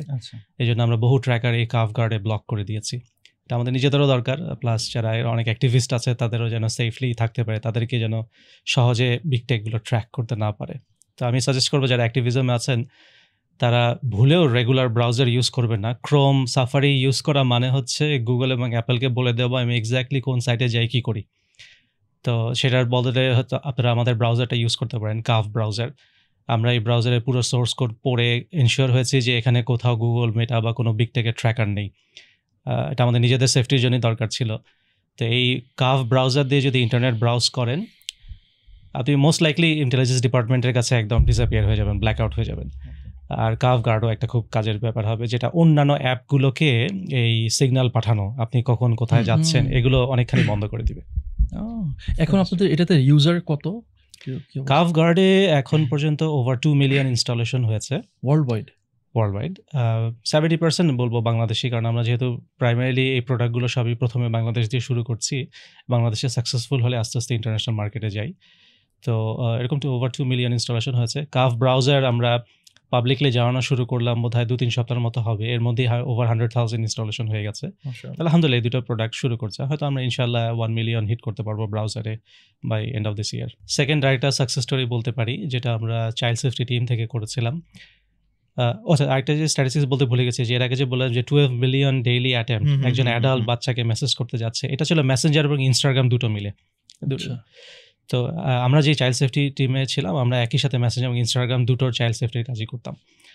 তো সেকেন্ড যে ফিচারটা ছিল সেটা হচ্ছে যে ধরুন অলরেডি চ্যাট শুরু হয়ে গেছে একটা অ্যাডাল্ট এবং একটা বাচ্চার মধ্যে, আমরা তখন বাচ্চাদেরকে একটা ওয়ার্নিং মেসেজ পাঠাতাম যে যখন আমরা ডিটেক্ট করতাম যে অ্যাকচুয়ালি এই অ্যাডাল্টটা বেশি ভালো না, তাকে আমরা দেখতে পাচ্ছি সে 20 জনের সাথে একসাথে চ্যাট করছে, সবগুলোই মেয়ে বাচ্চা এবং বিভিন্ন দেশের, তার মানে নিশ্চয়ই কোনো সমস্যা আছে। বা আমরা একজন অ্যাডাল্ট একটা বাচ্চার সাথে চ্যাট করছে, এর আগে তাকে অলরেডি 5টা বাচ্চা রিপোর্ট করেছে, তার মানে কিছু একটা সমস্যা আছে। বা এই অ্যাডাল্টটা একটা বাচ্চার সাথে চ্যাট করছে, এই অ্যাডাল্টটাকে আমরা দেখতে পাচ্ছি বিভিন্ন ফেসবুকের গ্রুপে সে আছে, যে গ্রুপগুলো খুবই ডেঞ্জারাস গ্রুপ। তো এরকম আমরা যখন বুঝতে পারি যে সিগন্যাল পাই যে একটা অ্যাডাল্ট একটা বাচ্চার সাথে চ্যাট করছে কিন্তু অ্যাডাল্টটাকে বেশি সুবিধার মনে হচ্ছে না, তার কোনো সমস্যা থাকতে পারে, তখন আমরা এই বাচ্চাটাকে একটা মেসেজ দেই, do you know this person, yes and no. এবং বাচ্চাটা যদি নো সিলেক্ট করে তখন আমরা তাকে বলি যে দেখো অনলাইনে এরকম অনেক হার্ম হয়, তুমি যদি মনে করো তোমাকে হার্ম করা হচ্ছে তুমি একে ব্লক করে দাও, তখন অনেক বাচ্চারা গিয়ে ব্লক করে। তো এটা লঞ্চ করার পরে দেখা গেল যে আমরা প্রায় মোর দেন 2 মিলিয়ন এরকম সাসপিশিয়াস চ্যাট ডিটেক্ট করলাম একদিনের মধ্যে, অ্যাডাল্টের বাচ্চার মধ্যে হচ্ছে, এবং মোর দেন 400,000 বাচ্চা এই মেসেজটা দেখার পরে গিয়ে অ্যাডাল্টকে ব্লক করে দিল, যার কারণে আমরা হার্ম আরও সিভিয়ার হার্ম হওয়া থেকে আমরা ব্লক করে দিতে পারতাম, প্রিভেন্ট করতে পারলাম। যদি না হতো দেখা যেত যে এদের মধ্যে একটা বড় অংশ একটা বড় ধরনের হার্মের শিকার হতো। তো এটা একটা বড় সেকেন্ড বিগ সাকসেস স্টোরি ছিল আমাদের জন্য। ভাইয়া আমি আরেকটা টপিকে একটু নিয়ে আনতে চাই। আমরা সোশ্যাল মিডিয়া নিয়ে আমরা ডিসকাশন করেছি, আমরা আরও বেশ কিছু ডিসকাশন করেছি, এআই নিয়ে আই থিঙ্ক আমাদের একটু ডিসকাস করাটা দরকার। আমি আপনার কাছ থেকে একটু জানতে চাই যে মানে এই যুগে আমি এআইটাকে কিভাবে লেভারেজ করতে পারি আমাদের ওভারঅল একটু বেটারমেন্টের জন্য। এআই বলতে বোধহয় সাধারণত সবাই চ্যাট জিপিটির কথা মনে করে, বাট এআই কিন্তু একটা অনেক বড় একটা ব্যাপার। তো লেটস সে আমরা চ্যাট জিপিটি নিয়ে যদি অ্যাড্রেস শুরু করি, তো দেখেন যে আমরা যদি মুসলিমরা যদি এই টেকনোলজিকে এমব্রেস না করি তাহলে আমরা সবসময় পিছিয়ে থাকবো অন্য সবার থেকে। প্রিন্টিং প্রেস যখন আসলো ফতোয়া দেওয়া হলো প্রিন্টিং প্রেস হারাম, সো প্রিন্টিং প্রেস দিয়ে কোনো ইসলামী বইটই ছাপানো যাবে না। সো কীভাবে মুসলিম উম্মাহ পিছিয়ে গেল? ইন্টারনেট যখন প্রথম আসলো, ইন্টারনেট হারাম, যাওয়া যাবে না। সো মুসলিম উম্মাহ বহু বছর পরে ইন্টারনেটে আসলো, ততদিনে ইন্টারনেটে অন্য সবাই এগিয়ে গেল। মোবাইল ফোন যখন বের হলো, অনেকে বললেন মোবাইল ফোন ইজ এ ফিতনা, এটা ইউজ করা যাবে না। সো আমরা অনেক দিক থেকে পিছিয়ে গেলাম, যেটা অবশ্যই একটা বড় ফিতনা, বাট স্টিল আমরা অনেক কিছু ডেভেলপ করতে পারতাম, যেটা অনেক পরে আমাদেরকে ক্যাচ আপ করতে হচ্ছে। তো এআইও হচ্ছে একটা নতুন টেকনোলজি আসছে, যেরকম printing press, electricity, internet. AI আমি বলবো আরেকটা ম্যাসিভ একটা নতুন টেকনোলজিক্যাল অ্যাডভান্সমেন্ট মানব জাতির হতে যাচ্ছে। এখন এটাকে যদি আমরা ওই বিভিন্ন ফতোয়া দিয়ে ডিসকারেজ করা শুরু করি, তাহলে আবার আমরা পিছিয়ে যাব। নেক্সট 10 ইয়ার্সে এআই অলমোস্ট টেক ওভার করবে সব কিছু, যেখানেই আমরা যাই না কেন, এডুকেশন, ম্যানুফ্যাকচারিং, তার production, even computer software development, এআইকে ডেভেলপ করবে। তো আমাদেরকে আসলে এই টেকনোলজি অ্যাডভান্সমেন্টগুলোকে সবসময় এমব্রেস করতে হবে, কিন্তু উইদিন ইসলামিক ভ্যালুজের মধ্যে থেকে এমব্রেস করতে হবে। কারণ এগুলো হচ্ছে টুল, আল্লাহ আমাদেরকে টুল দিচ্ছেন, এটার খারাপ ইউজে করা যায়, ভালো ইউজে করা যায়। ভালো ইউজ কিন্তু অনেক করা যায়। এখন এটা আমাদের ব্যাপার, আমরা কি ভালো ইউজ করব না খারাপ ইউজ করব। তা আমি সবাইকে বলবো যে এআইগুলো, এই টেকনোলজিগুলোকে কীভাবে ভালো ইউজ করা যায় সেগুলো খুঁজে বের করতে, করে সেই ভালো ইউজগুলো করতে, তাহলে আমাদের অনেক কাজে লাগবে, অনেক উপকার পাওয়া সম্ভব। যেমন আপনি যদি সফটওয়্যার ডেভেলপমেন্টেই দেখেন, যে আজকাল এআই দিয়ে অনেক কম খরচে সফটওয়্যার বানিয়ে ফেলা যাচ্ছে। এখন আর একজন 4-5 বছর এক্সপেরিয়েন্স ইঞ্জিনিয়ারের আর খুব একটা দরকার নেই। এখন এআই 4-5 বছর এক্সপেরিয়েন্সড ইঞ্জিনিয়ারের সমান আউটপুট দিতে পারে। অলরেডি এআই সেই লেভেলে চলে গেছে। আজকে থেকে 5 বছর পরে গিয়ে হয়তো দেখা যাবে যে হিউম্যান সফটওয়্যার ডেভেলপারদের আর কোনো দরকারই নেই, এআই সব করতে পারছে। ইভেন মার্ক জাকারবার্গ সে নিজেই বলছে যে কয়েক বছর পরে সে সমস্ত সফটওয়্যার ইঞ্জিনিয়ারদের রিপ্লেস করে দিবে এআই দিয়ে। তো সে নিশ্চয়ই কিছু একটা জানে, সে হয়তো ব্যাকগ্রাউন্ডে, আমরা তো পাবলিকলি জানতে পারি তাদের জানার 10 বছর পরে গিয়ে। তারা 10 বছর ধরে অনেক কিছু করছে, যেটা আমরা 10 বছর পরে এসে আমরা জানতে পারি। তো এআই আজকাল অনেক অ্যাডভান্স হয়ে গেছে, আমাদের এটাকে ডেফিনেটলি এমব্রেস করা দরকার। কিন্তু এআই দিয়ে অনেক ক্ষতি করাও সম্ভব, সেগুলো থেকে বাচ্চাদেরকে বাঁচাতে হবে। যেমন আমরা ইন্টারনেটের ক্ষতিগুলো থেকে বাচ্চাদেরকে বাঁচানোর জন্য যেরকম বিভিন্ন চেষ্টা করি, সেটিং সেট করে দিই, কাফ গার্ড ইনস্টল করি, সেরকম হয়তো এআই এর জন্য কাফ এআই একদিন ইনস্টল করতে হবে, যাতে এআই সেফলি সবাই ইউজ করতে পারে, বা এআই হার্ম করতে আসলে যাতে আমরা আটকিয়ে দিতে পারি, মানুষের ক্ষতি যাতে করতে না পারে। তো এআই কতখানি প্রোডাক্টিভ সেটার একটা এক্সাম্পল দিতে পারি। যে যেমন ধরেন আমরা এআই দিয়ে একটা ফুল কুইজের অ্যাপ্লিকেশন বানিয়েছিলাম। আপনারা যারা কাহুট ইউজ করেন কুইজ নেওয়ার জন্য, এখানে গিয়ে আপনি কুইজ বানাতে পারবেন, তারপর সেটা লাইভ কুইজ রান করতে পারবেন, বহু লোক একসাথে জয়েন করে কোয়েশ্চেন অ্যান্সার দিতে পারবে, তারপরে লিডার বোর্ড পাবে। তো এটা পুরোটা আমরা ফ্রি এআই দিয়ে 2 দিনের মধ্যে বানাতে পারলাম, যেটা হয়তো একটা 5-6 জন সফটওয়্যার ইঞ্জিনিয়ার হয়তো 3-4 মাস লাগতো তাকে একটা ফুলি প্রোডাকশন সিস্টেম বানাতে, যেটা এখন 2 দিনে বানানো যাচ্ছে এআই দিয়ে। আর এটা পুরোটা বানিয়েছে আমার 8 বছরের বাচ্চা। হ্যাঁ, ফুলি বানিয়ে প্রোডাকশন ডিপ্লয় করে বন্ধু বান্ধবকে দিয়ে টেস্ট করিয়েছে, লাইভ কুইজ ঠিক মতো কাজ করে কিনা করে আমাকে পাঠিয়েছে সবাইকে ডেমো দেওয়ার জন্য। এটা আমার 8 বছরের বাচ্চা 2 দিনে টোটালি ফ্রি এআই দিয়ে সে বানিয়েছে। অবশ্যই 3 বেলা ভাত খাওয়াতে হচ্ছে, ওটা হচ্ছে আমার কস্ট, বাট এই হচ্ছে আমার টোটাল কস্ট। আপনি কি ওকে হেল্প করছেন? না, আমি তো নাই, আমি তো দেশেই নাই। মানে এখানে আপনি কোনো ইনভলভড ছিলেন না? জিরো। আমি ওকে শুধু আইডিয়া দিয়েছি, দেখো একটা কাহুট, ওদের স্কুলে তো কাহুট দিয়ে কুইজ হয়, আমি ওদেরকে বলে আসছিলাম দেখো যে কাহুটের রিপ্লেসমেন্ট কিছু একটা বানিয়ে তোমার স্কুলের টিচারকে বলো, এবং ওরা বানিয়ে ফেলেছে। সো এআই এখন এই পর্যায়ে চলে গেছে। তো একটা দেখেন যে এআই পাওয়ার্ড বাচ্চাগুলো যখন বড় হয়ে মার্কেটে আসবে, আর যারা এআই পাওয়ার্ড না তারা তো কোনোভাবেই কম্পিট করতে পারবে না। চায়না অলরেডি তাদের স্কুলের কারিকুলামে প্রাইমারি থেকে এআই ট্রেনিং শুরু করে দিয়েছে। প্রাইমারি থেকে তাদেরকে এআই শেখাচ্ছে, এআই দিয়ে বিভিন্ন টুলস কীভাবে বানাতে হয়, অ্যালগোরিদম শেখাচ্ছে। সো এই যে জেনারেশনটা যখন মার্কেটে আসবে, এদের সাথে বাংলাদেশের বাচ্চারা কোনোভাবে কম্পিট করতে পারবে না, যদি আমরা বাংলাদেশে এখন এআই স্কুল চালু না করি। সো আমাদেরকে জলদি ক্যাচ করতে হবে। সো এখন আমরা কি করতে পারি? মানে যদি আমরা বলেছি ওকে ভাই আমরা বুঝতে পারছি আমরা পিছাই গেছি, আর এই ভুল করবো না, কানে ধরছি, এবার ভাই বলেন যে কি ভাই আমরা কি করতে পারি বলেন তো? আমাদের একটা বড় অর্গানাইজড এফোর্ট নিতে হবে। আমাদেরকে প্রথমে এডুকেশন থেকে শুরু করতে হবে, যে বাচ্চাগুলো 10 বছর পরে যেই দুনিয়াতে সে যাবে সেই দুনিয়াটা কেমন হবে। সেই দুনিয়াতে তো সব কিছু এআই, এভরিওয়্যার এআই। তো সে গিয়ে যেন সার্ভাইভ করতে পারে, এবং সবচেয়ে বড় কথা সে গিয়ে যেন চায়নার এআই পাওয়ার্ড বাচ্চাগুলো, ইউএসের এআই পাওয়ার্ড বাচ্চাগুলোর সাথে যাতে কম্পিট করে অ্যাটলিস্ট কিছু জব পেতে পারে। তার জন্য তো আমাদের এখন থেকে রেডি করতে হবে তাদেরকে, নাহলে তো তার আগে কোনো জব পাবে না। তো এটা হচ্ছে একটা ব্যাপার। আর আমরা যারা সফটওয়্যার ইন্ডাস্ট্রিতে আছি, যারা কয়েকদিন পরে এআই এর কাছে চাকরি হারিয়ে ফেলবো, যাতে আমরা না ফেলি তার জন্য আমাদেরকে এমন কিছু দিকে স্কিল বিল্ড করতে হবে যেগুলো এআই পারে না। এআই পারে না এখন অনেক কিছু আছে, এবং এআই কোনোদিন পারবেও না হয়তো, যেহেতু আমাদের হিউম্যান ব্রেইন অনেক কিছু করতে পারে। যেমন হচ্ছে এআইকেই বানানো বা এআইকেই ফাইন টিউন করা, এটা এখনো এআই পুরোপুরি পারে না।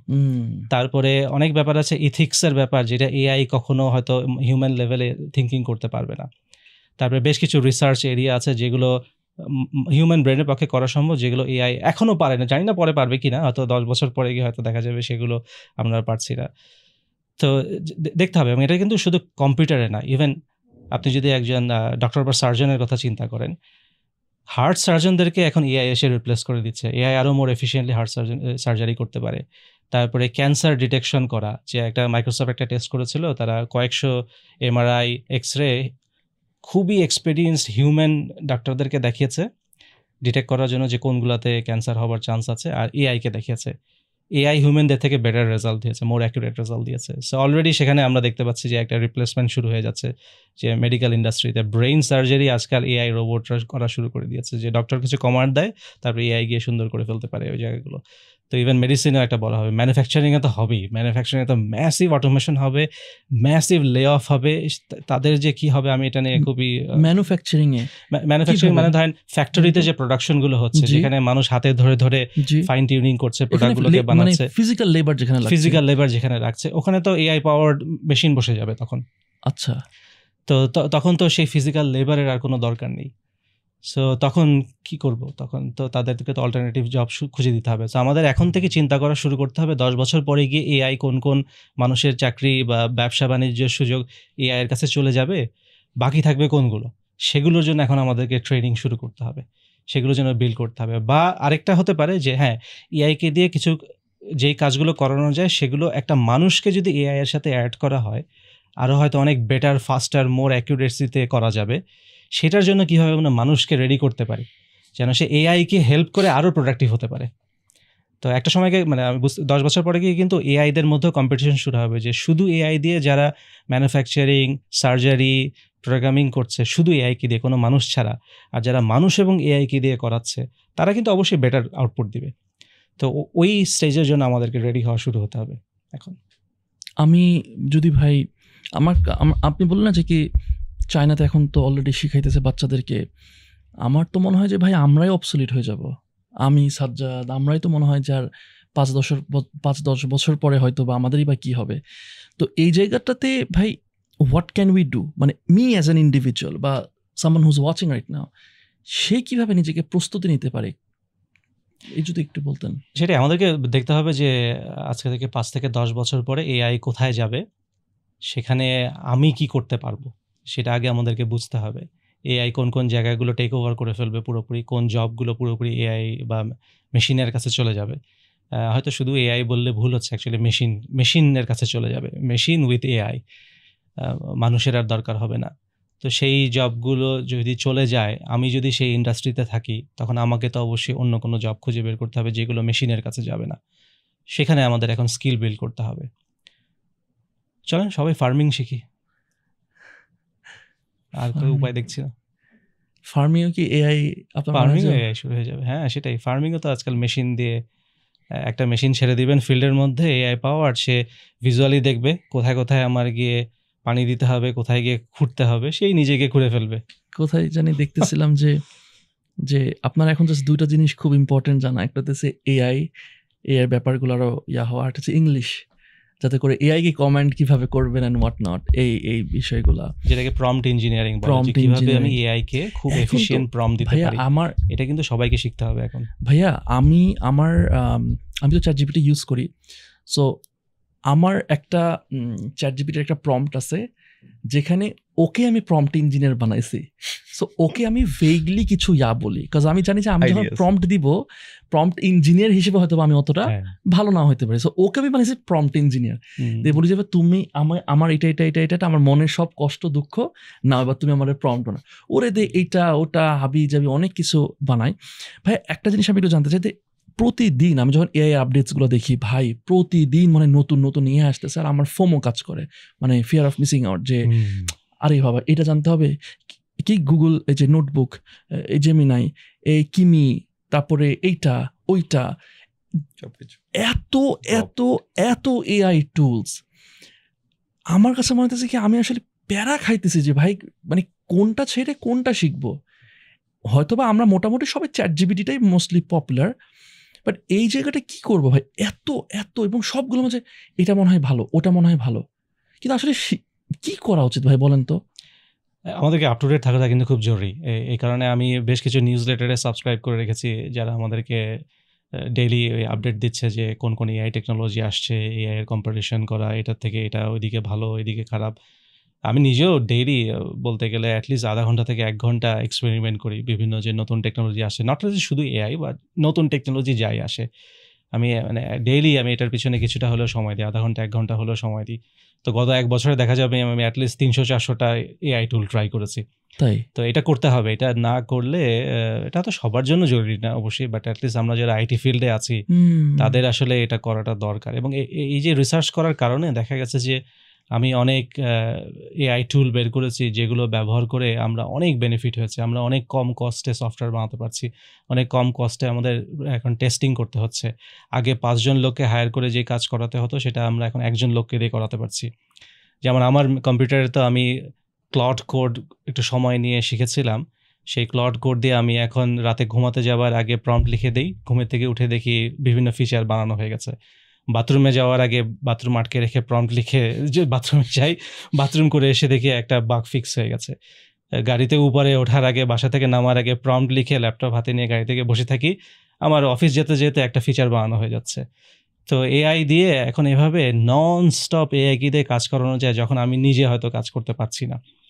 এবং এই কারণে দেখা গেছে যে আমার টিমের সাইজও খুব ছোট, আমাকে হয়তো 10 জন লোক হায়ার করতে হতো, সেই জায়গায় আমি 3 জন লোক আর বাকিটা আমি এআই দিয়ে করাতে পারছি। তো আমার জন্য অনেক কস্ট সেভিং, কম ইনভেস্টমেন্টে আমি বেশি আউটপুট দিতে পারছি। ভাইয়া ধরেন একজন এন্টারপ্রেনার, একজন ব্যবসায়ী, আমাদের মতো একজন ব্যবসায়ী, ছোটখাটো ব্যবসায়ী, 5টা এআই টুলসের নাম একটু সাজেস্ট করেন যে এই 5টা tools as an entrepreneur Sajjad এবং আমার এবং কেউ যদি দেখতেছে, এই 5টা টুলস আমাদের মাস্ট জানতেই হবে।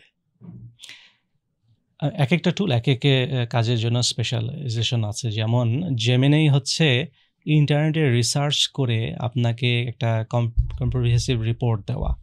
যেমন জেমিনাইকে দিয়ে, কারণ যেহেতু গুগলের ম্যাসিভ সার্চ ডেটাবেস আছে, সে ইন্টারনেট সার্চ করে সেটাকে কম্পারেটিভ অ্যানালাইসিস করে ডিসিশন দেওয়ার কাজটা খুব ভালো পারে। যেমন আমি জেমিনাইকে একবার একটা প্রম্পট দিলাম যে আমাকে সারা পৃথিবীতে মুসলিম মেজরিটি পপুলেশন কোথায় কোথায় আছে, তাদের মধ্যে কাদের একটা সার্টিন লেভেলের অ্যান্ড্রয়েড আইওএস ফোন আছে যাদেরকে আমি আমার কাফ ব্রাউজার দিতে পারবো, এই মার্কেটটা আমাকে খুঁজে বের করে দাও। তো সে প্রায় 200টা ওয়েবসাইট স্ক্যান করে অ্যানালাইসিস করে আমাকে কান্ট্রি ওয়াইজ বলে দিল যে কোন দেশে কত পপুলেশনের কাছে আমাদের প্রোডাক্টগুলোকে দেওয়া সম্ভব। এটা যদি আগে আমি মানুষকে দিয়ে করাতে যেতাম 1 সপ্তাহের উপরে লাগতো, সেটা এখন জেমিনি 1 ঘন্টার মধ্যে আমাকে করে দিল। তো এই মার্কেট রিসার্চ করা, যে কোনো রকম ওয়েব সার্চ করে একটা রিপোর্ট তৈরি করার কাজটা জেমিনি খুব ভালো পারে। জেমিনি যে ডিপ রিসার্চ যে ফিচারটা আছে, ওই ফিচারটা দিয়ে এই কাজটা করা যায়। ChatGPT-র যে O3 মডেলটা আছে, ওইটাকে আমি দেখেছি যে কমপ্লেক্স থিঙ্কিং করে আমার কোনো আইডিয়ার প্রোজ অ্যান্ড কনস বের করে দেওয়া, বা আমি কোনো একটা ব্যাপারে কিছুটা আইডিয়া দিতে পারছি কিন্তু সেই আইডিয়াটাকে আরও অনেক ম্যাচিউর ডেভেলপ করা, সেই কাজটা ChatGPT-র O3 মডেলটা খুব ভালো করে। যেমন আমি আমার সমস্ত সফটওয়্যারের আর্কিটেকচার ডিজাইনটা আমি O3-কে দিয়ে করাই। O3 কোড জেনারেট করতে খুব একটা ভালো পারে না, কিন্তু সে আর্কিটেকচার ডিজাইন খুব ভালো মতো পারে, কোথায় কি সমস্যা থাকতে পারে সে আমাকে বলে দিতে পারে। বা আমি তাকে একটা বিজনেস আইডিয়া দেই, সে আমাকে অনেক চিন্তা করে বলে দিতে পারে যে আমার গো টু মার্কেট স্ট্র্যাটেজি কী হবে, এই বিজনেসের রিস্কগুলো কী হবে, আমার কম্পিটিটর কি, তাদের কি কি অ্যাডভান্টেজ আছে যেটা আমাকে ওভারকাম করতে হবে। এই খুবই কমপ্লেক্স থিঙ্কিংয়ের কাজটা যেটা O3 করতে পারে, এবং O3 থিঙ্কিং অ্যাবিলিটি খুবই সারপ্রাইজিংলি সফিস্টিকেটেড আমি দেখলাম। তো সফটওয়্যার ডেভেলপার যেটা O3 থিঙ্কিং করে আমাকে একটা ডকুমেন্ট বানিয়ে দেয়, তারপর সেই ডকুমেন্টটা নিয়ে আমি ক্লডকে দিই। ক্লড হচ্ছে কোডিংয়ের জন্য স্পেশালিস্ট, সবচেয়ে অ্যাকুরেট কোড এখন পর্যন্ত ক্লডই প্রডিউস করতে পারে। তো O3 ডকুমেন্ট ক্লডকে দিলে ও বিউটিফুল কোড জেনারেট করে দিচ্ছে আমাকে। আর টেস্টিং এর জন্য আবার কিছু এআই টুল আছে আলাদা, যে তাদেরকে দিয়ে আমরা টেস্টিং করাতে পারি। ভিডিও এডিটিং এর জন্য তো অনেক এআই টুল বের হয়ে গেছে, ভিউ গুগল নিয়ে আসছে, যেটা খুব ডেঞ্জারাস। এটা আসার পরে যে ডিপ ফেকের প্রবলেম যে কোথায় যাবে, আপনারা তো অলরেডি জানেন যে কিছু ফেমাস ইসলামিক কলা মুফতি মেইনকে ডিপ ফেক ভিডিও বানিয়ে পাকিস্তানে বিভিন্ন যৌন রোগের ওষুধ বিক্রি করছে। মুফতি মেইনকে সে বলছে এই ওষুধ খাও। তারপর শেখ আহমদুল্লাহ, তার ডিপ ফেক বানিয়ে ওষুধ বিক্রি হচ্ছে।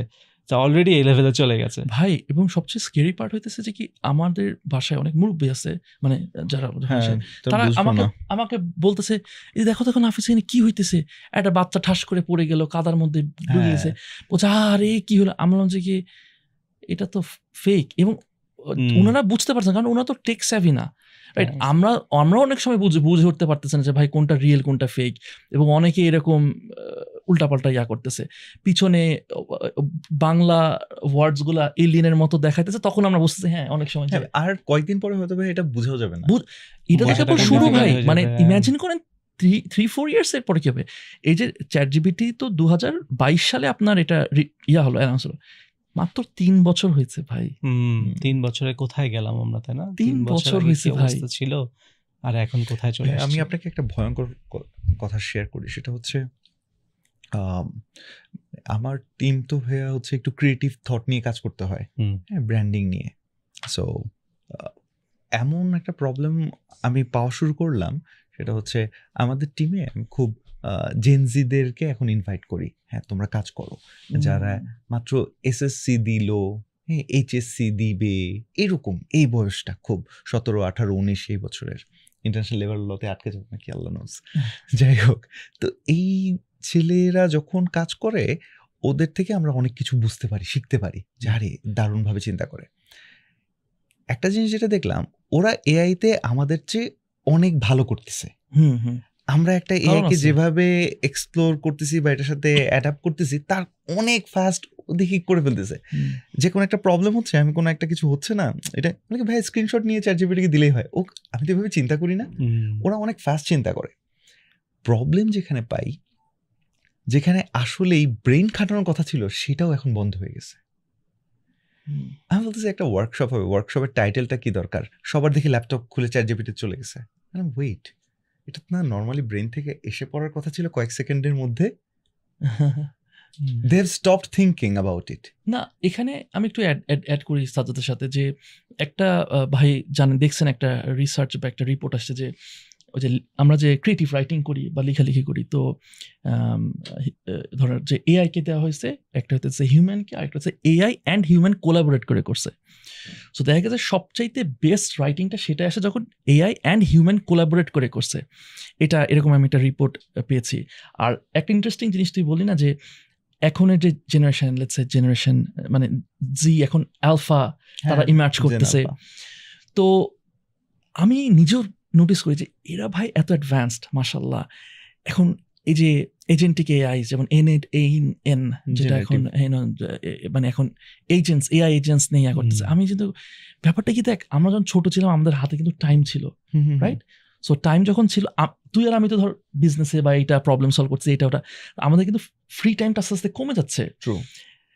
এবং এইটাই কিন্তু আমাদের জন্য ডিসঅ্যাডভান্টেজ হয়ে দাঁড়াবে একটু যারা 30+ বা আমার কাছে এটা মনে হয় ভাই, ইউ ক্যান লার্নিং এর জন্য আমাদের জন্য একটা থ্রেট হয়ে যাচ্ছে না ভাই? হ্যাঁ, সেটাই। আমরা কিন্তু লার্ন করতেছি না। মানে আমি আমার কথাই বলি যে আমি বুঝতেছি যে ভাই আমরা এটা বন্ধ করলে আমরা আউটডেটেড হয়ে যাব, অবসলিট হয়ে যাব।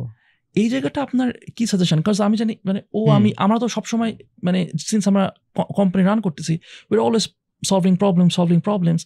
এই জায়গাটা আপনি কি করতেছেন, আপনার কি suggestions? Because I really feel threatened, যে আমার মনে হয় যে আমার যতটুকু শেখা উচিত আমি ততটুকু শিখতে পারতেছি না, সময় পাচ্ছি না।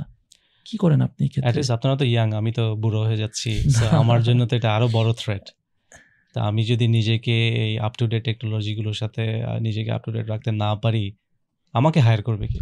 কেউ তো করবে না। একে তো দেখবে যে আমার বয়স হয়ে গেছে, তারপরে জেনজি হায়ার করা বেটার। তারপরে যদি দেখে যে আমার এই আপ টু ডেট টেকনোলজি নিয়ে স্কিল নেই, তখন আমার নিজেরও সমস্যা। ইভেন বিজনেস আপনি যদি দেখেন যে একটা কোম্পানি যে এই এআই টুলগুলো, মডার্ন টেকনোলজি ইউজ করে বিজনেস করছে, ভার্সেস একটা কোম্পানি যে এই টুলগুলো ইউজ করছে না, তো স্বাভাবিক তো সে কম্পিট করতে পারবে না। তো আমাদেরকে আসলে এআই এমব্রেস করতে হবে। এই মডার্ন টেকনোলজিগুলো শেখার জন্য ডেইলি না হলে উইকলি কিছু টাইম বের করতে হবেই, নিজেকে আপ টু ডেট রাখতে হবে, জোর করে হলেও করতে হবে, না হলে উপায় নেই, এক্সপেরিমেন্ট না করার আপনি কি করতেছেন? আমি তো সেটাই করি, আমি বললাম যে আমি অলমোস্ট ডেইলি আধা ঘন্টা 1 ঘন্টা স্পেন্ড করি আমার যত কাজই থাকুক, যে ফার্স্ট অফ অল এই নিউজ লেটারগুলো পড়ে আপ টু ডেট হওয়া, ইন্ডাস্ট্রিতে কোথায় কি হচ্ছে না হচ্ছে, সেখান থেকে আমি কিছু হয়তো টুল পিক করব যেগুলো আমার মনে হচ্ছে একটু ডিপ লেভেল এক্সপ্লোর করে দেখা দরকার যে এটা আমার কোম্পানিগুলোতে কোথাও ইউজ করা যায় কিনা। অনেক সময় আমার বাচ্চাদেরকে দেই রিসার্চ করার জন্য এআই টুলগুলো, আমার বাচ্চাগুলো রিসার্চ করে এসে আমাকে বলে যে এটা দিয়ে এটা করা যায়, ওটা দিয়ে ওটা করা যায়। তো সেটা আমার কাছে রিসার্চ অ্যাসিস্ট্যান্ট পাওয়া গেছে দুজন আমার, তো ওরা আমাকে হেল্পটা করছে। আমি মাঝে মাঝে ভাই মনে করি যে মানে এত ফাস্ট মুভ করতেছে এখন, আমি তো এতগুলা টুলস আমি কেমনে ব্যবহার করবো, একটু প্যারাও খাই। VO3 আছে, আমি VO3টা কি আগে শিখবো নাকি এনে আগে করবো? হাগিং ফেস আছে, এটা তো মাঝে মাঝে আচ্ছা ঠিক আছে, আই উইল হায়ার এ গাই। ভাই তোমার কাজ হচ্ছে তুমি শুধু ট্রেনিং এন্ড ডেভেলপমেন্ট, তুমি শুধু এআই নিয়ে শিখতে থাকো, আমাকে বলতে থাকো যে আমার কোম্পানিতে কিভাবে। এটা খুব ইম্পর্টেন্ট পয়েন্ট। আমিও সিরিয়াসলি চিন্তা করছি আমাদের কোম্পানিতে একজনকে হায়ার করতে হবে, যার কাজ হচ্ছে সারাদিন বসে বসে এই টুলগুলো এক্সপ্লোর করে বের করা যে আমাদের কোন প্রবলেমগুলো এটা দিয়ে আরো ফাস্টার সলভ করা যাবে। এটা আসলে আমি রিকমেন্ড করবো যে যাদেরই কোম্পানি অ্যাটলিস্ট 20-30 এমপ্লয়ি হয়ে গেছে, তারা অ্যাটলিস্ট একজনকে এরকম হায়ার করে ডেডিকেট করে রাখতে। এটা খুব ভালো একটা, মানে এমন কাউকে যে কিনা আমার প্রবলেমগুলো ধরতে পারে, যে জানে যে কোথায় কোথায় কি প্রবলেম হচ্ছে। যেমন লেটস সে কয়েকদিন আগে একজন সিএফও, একটা খুব বড় বাংলাদেশের কোম্পানির সিএফওর সাথে কথা বলছিলাম। তো সে আমাকে জিজ্ঞেস করলো যে এআই দিয়ে আমাদের ফাইন্যান্সে কোনো প্রবলেমগুলো সলভ করা যায় কিনা। তা আমরা জাস্ট 5 মিনিট নিজেরা একজনের সাথে ব্যাক অ্যান্ড ফোর্থ করেই দেখলাম যে অ্যাটলিস্ট ওই কোম্পানির 6-7টা মেজর প্রবলেম আমরা এআই দিয়ে এমনভাবে সলভ করতে পারবো যে ওই কোম্পানির 30% কস্ট রিডাকশন করা যাবে। একেবারে সে হিসাব করে বের করলো যে এগুলো যদি আমরা এআই দিয়ে সলভ করতে পারি, আসলেই 30% কস্ট রিডাকশন করতে পারবো।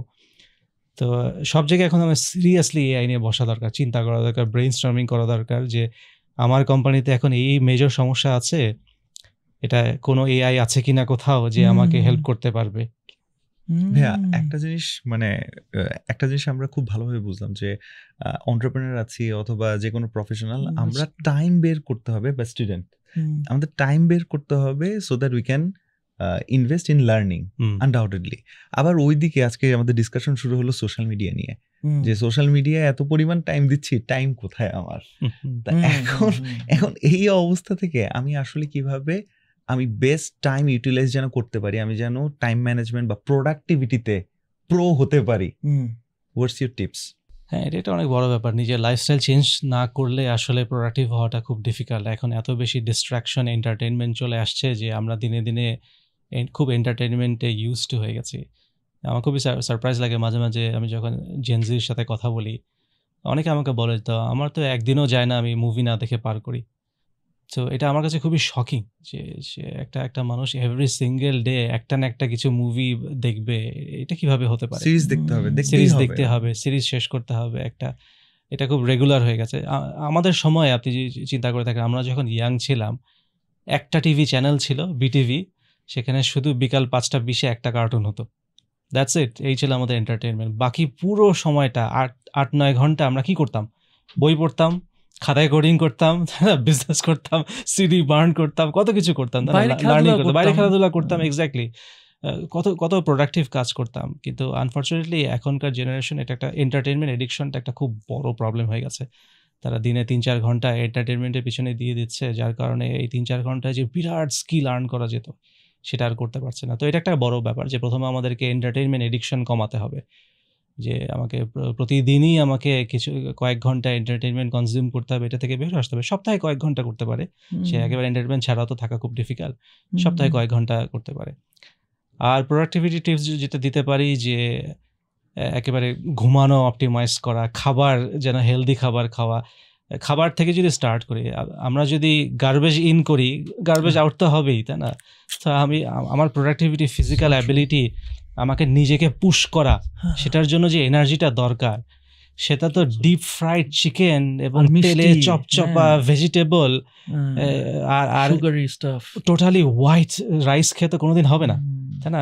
আপনি যদি দেখেন যে 3টা হোয়াইট পয়জন, একটা হচ্ছে সাদা চাল, সাদা চিনি সাদা আটা, এটা হচ্ছে হোয়াইট পয়জন বলে ইউকেতে, আমাদেরকে হেলথ থেকে বলা হয় অ্যাভয়েড দিস 3 হোয়াইট পয়জন। হ্যাঁ, মানে হেলথ একেবারে ন্যাশনাল হেলথ সার্ভিস থেকে বলা হয় এই 3টা হচ্ছে হোয়াইট পয়জন, এই 3টাকে অ্যাভয়েড করো, সাদা চাল, সাদা আটা আর সাদা চিনি। এটা আপনার কেউ খান না, ডেফিনেটলি আপনার তো অনেক প্রোডাক্টিভ। তো এটা যতটুকু সম্ভব অ্যাভয়েড করতে হবে আর কি। তো হেলদি খাবার খেলে তখন অটোমেটিক্যালি অনেক এনার্জি পাওয়া যায়। দেখা যাবে যে আমি অফিস করে সন্ধ্যার সময় এসে আমার আর ভালো লাগছে না, একটা কোনো আমি ব্রেইনে লোড পড়বে এরকম কিছু করতে চাই না। আমি কি করি, আমি ফেসবুকে স্ক্রল করতে থাকি। তার একটা বড় কারণ হচ্ছে ফুড হ্যাবিট। তার কারণে আমি এমন খাবার খেয়েছি যার কারণে আমার এখন সুগার ক্র্যাশ হয়েছে, আমি আর পারছি না। এবং খাওয়ার জন্য আমি কি করব, গিয়ে তেলে চপচপ একটা সমুচা খাবো, তাই না, যেটা খেয়ে আমার বডি আরও টায়ার্ড হয়ে যাবে, আর আমি তখন প্রোডাক্টিভ থাকবো না ভালো কাজ করার জন্য। মোগলাই পরোটা খাবো, যেটা একটা ডেঞ্জারাস খাবার, খাওয়ার পর আমার পেট জ্বলতে থাকবে আর ভালো কিছু করতে ইচ্ছা করবে না তখন। তো ফুড হ্যাবিট একটা খুব ইম্পর্টেন্ট, যে আল্লাহ অ্যাকচুয়ালি মানুষের বডি এমনভাবে তৈরি করেছেন যে আমরা যদি খুব ভালো খাবার খুব অল্পও খাই, আমাদের বডি হাইলি প্রোডাক্টিভ থাকতে পারে, অনেক আউটপুট দিতে পারে। তো আমাকে জাস্ট খুব ভালো খাবার খেতে হবে। তো আমাদের উপমহাদেশে যে রান্নার স্টাইলটা আছে, যে আমরা মশলা তেল দিয়ে এমনভাবে রান্না করে অরিজিনাল প্রাণীটাকে খুঁজেই পাওয়া যায় না, যে আসলে যে প্রাণী বা উদ্ভিদটা কি ছিল, যাই খাই সেটাই হচ্ছে মশলার টেস্ট। যেই কারি খাচ্ছি না কেন, একদম মশলার তেল খাচ্ছি, তেলের ককটেল খাচ্ছি। এটা তো একটা বিষাক্ত জিনিস। এই জিনিস ডেইলি বডির মধ্যে দিলে অ্যাসিডিটি প্রবলেম তো হবেই, এবং এই কারণে বাংলাদেশে এত এত হসপিটাল একটার পর একটা উঠছে, বিশাল বিজনেস। তাদের কিডনি তো নষ্ট হবেই, লিভার ড্যামেজ তো হবেই। এইসব ভয়ঙ্কর কুকিং হ্যাবিটটা, তারপরে সেটা যে ম্যাসে আমাদের কুকিং করি, যত রান্না করব তত তো খাবারটা নষ্ট হয়ে যাচ্ছে। তো এই ফার্স্টে কুকিং হ্যাবিট ঠিক করতে হবে, ভালো খাবারের হ্যাবিট আনতে হবে। অটোমেটিক্যালি আমি দেখবো যে আমি অনেক বেশি কাজের আগ্রহ পাচ্ছি, এক্সট্রা রিসার্চ করার পিছনে টাইম দেওয়ার জন্য এনার্জি পাচ্ছি। তারপর হচ্ছে ঘুম। যদি আমার কোয়ালিটি স্লিপ না হয়, আমি লম্বা আওয়ার্স ঘুমাতে পারি, কিন্তু সেটা কোয়ালিটি স্লিপ না হলে হবে না। কোয়ালিটি স্লিপ হলে রাতে 5-6 ঘন্টা is more than enough actually. তো আমাকে কোয়ালিটি ঘুমানোর ব্যবস্থা করতে হবে। সেটার জন্য আমাকে দেখতে হবে যে আল্লাহ আমাদেরকে কি বলেছেন ঘুমানোর জন্য। আল্লাহ ক্লিয়ারলি বলেছেন রাত হচ্ছে ঘুমানোর জন্য, দিন হচ্ছে কাজ করার জন্য। আমরা অলমোস্ট উল্টাটা করছি, রাতের অর্ধেকই পার করে দিচ্ছি না ঘুমিয়ে, তারপরে দিনের অর্ধেক আবার ঘুমিয়ে থাকি। প্রাউড ফিল করে কিন্তু।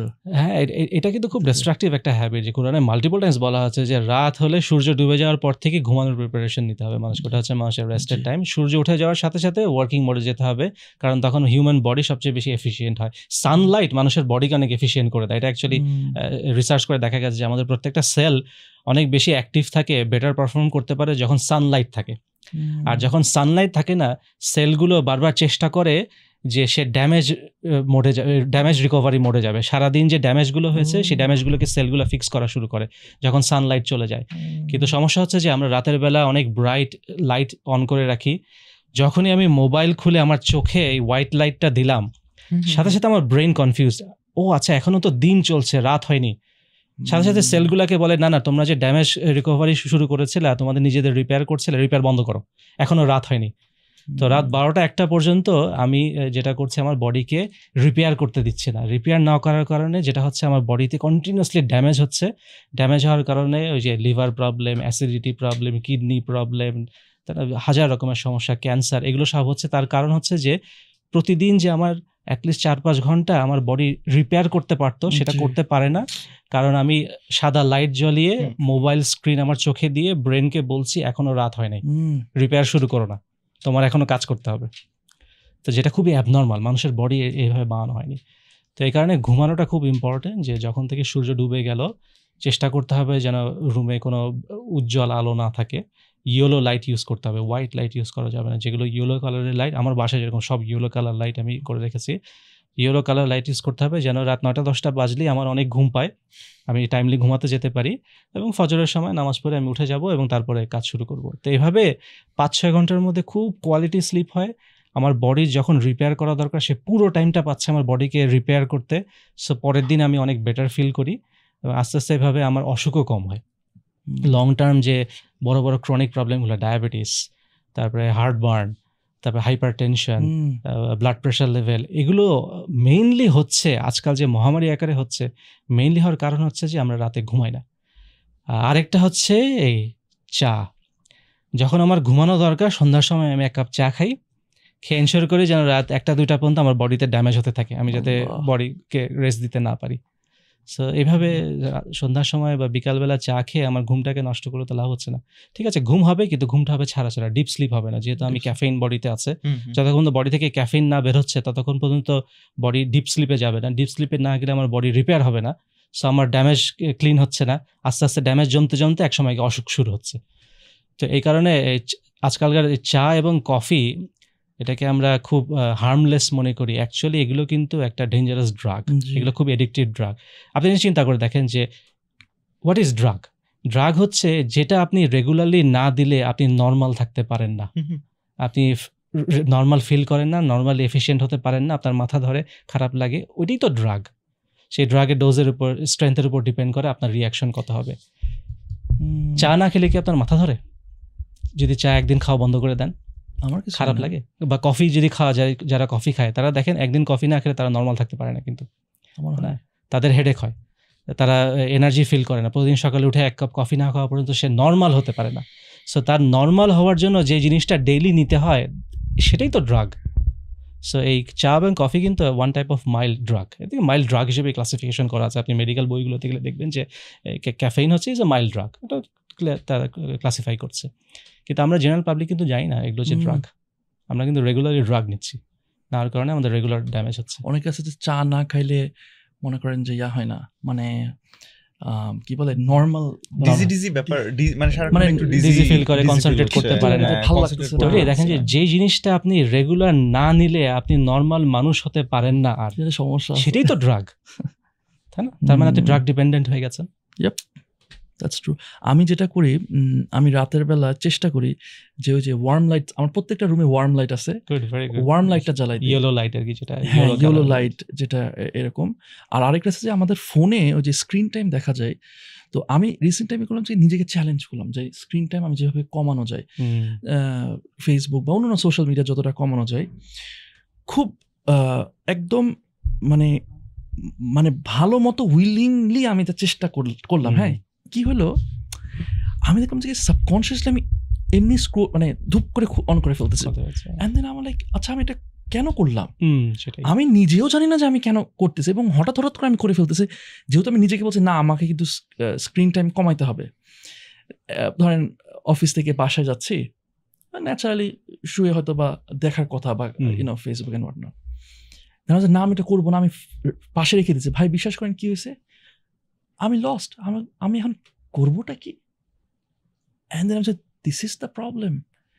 তারপর আমি আমার মেয়ের সাথে টাইম স্পেন্ড করতেছি, অ্যান্ড দেন ওয়াইফের সাথে, তখন আমি লাইক ও মাই গড, এটা তো কত কিছু মিস করতেছি। আমি একটা বই পড়ছি, আমার মেয়ের সাথে আমি মাঠে কিছুক্ষণ দৌড়াদৌড়ি করতেছি, এখান থেকে কিন্তু ডোপামিন বা good hormone, I don't know, I feel really good ভাই, আমার সেরোটোনিন যাই হোক, I don't know, some kind of good hormones হয়, ভালো লাগে, একটা কোয়ালিটি টাইম স্পেন্ড হয়। অ্যাকচুয়ালি আপনার ফ্যামিলি মেম্বারের সাথে স্পেন্ড করলে আপনার বডিতে ডোপামিন এবং সেরোটোনিন দুইটাই রিলিজ হয়, যার কারণে ভালো লাগে। মেডিকেল সায়েন্স মানে ওখান থেকে আসলে আমাদের ডোপামিন সেরোটোনিন আসা উচিত ছিল। একটা বাচ্চাকে জড়ায় ধরলেই কিন্তু আমাদের বডি সেরোটোনিন দিয়ে ভরে যায়। এভাবে আল্লাহ আমাদেরকে বানিয়েছে। ওমর ভাই, আসলে আমরা অনেক কিছু নিয়ে ডিসকাস করলাম, লাইফের ফিলোসফি, এটা অনেক কিছু, খুব মজা লাগতেছিল আপনার সাথে ডিসকাস করতে, এই জন্য আমিও ডিসকাশনটা মজা, মানে আসলে আমি খুব এনজয় করতেছিলাম। তো ওমর ভাই, thank you so much for coming to 2 Cents podcast. We really enjoyed having you, and এটা অনেক দিনের স্বপ্ন ছিল, যেটা কিনা আল্লাহরই দয়া করে আল্লাহ আপনাদেরকে অনেক বারাকা দিন। আপনারা একটা ওয়ান্ডারফুল ইনিশিয়েটিভ শুরু করেছেন, এটাকে কন্টিনিউ করেন, ইসলামিক ভ্যালুজের মধ্যে থাকেন, সেই দোয়াটা করি। আপনারা বাংলাদেশের মানুষের জন্য অনেক বড় একটা উপকার করবেন, একটা বড় সার্ভিস অলরেডি দিচ্ছেন, এটাকে আরো বড় স্কেলে নিয়ে যান।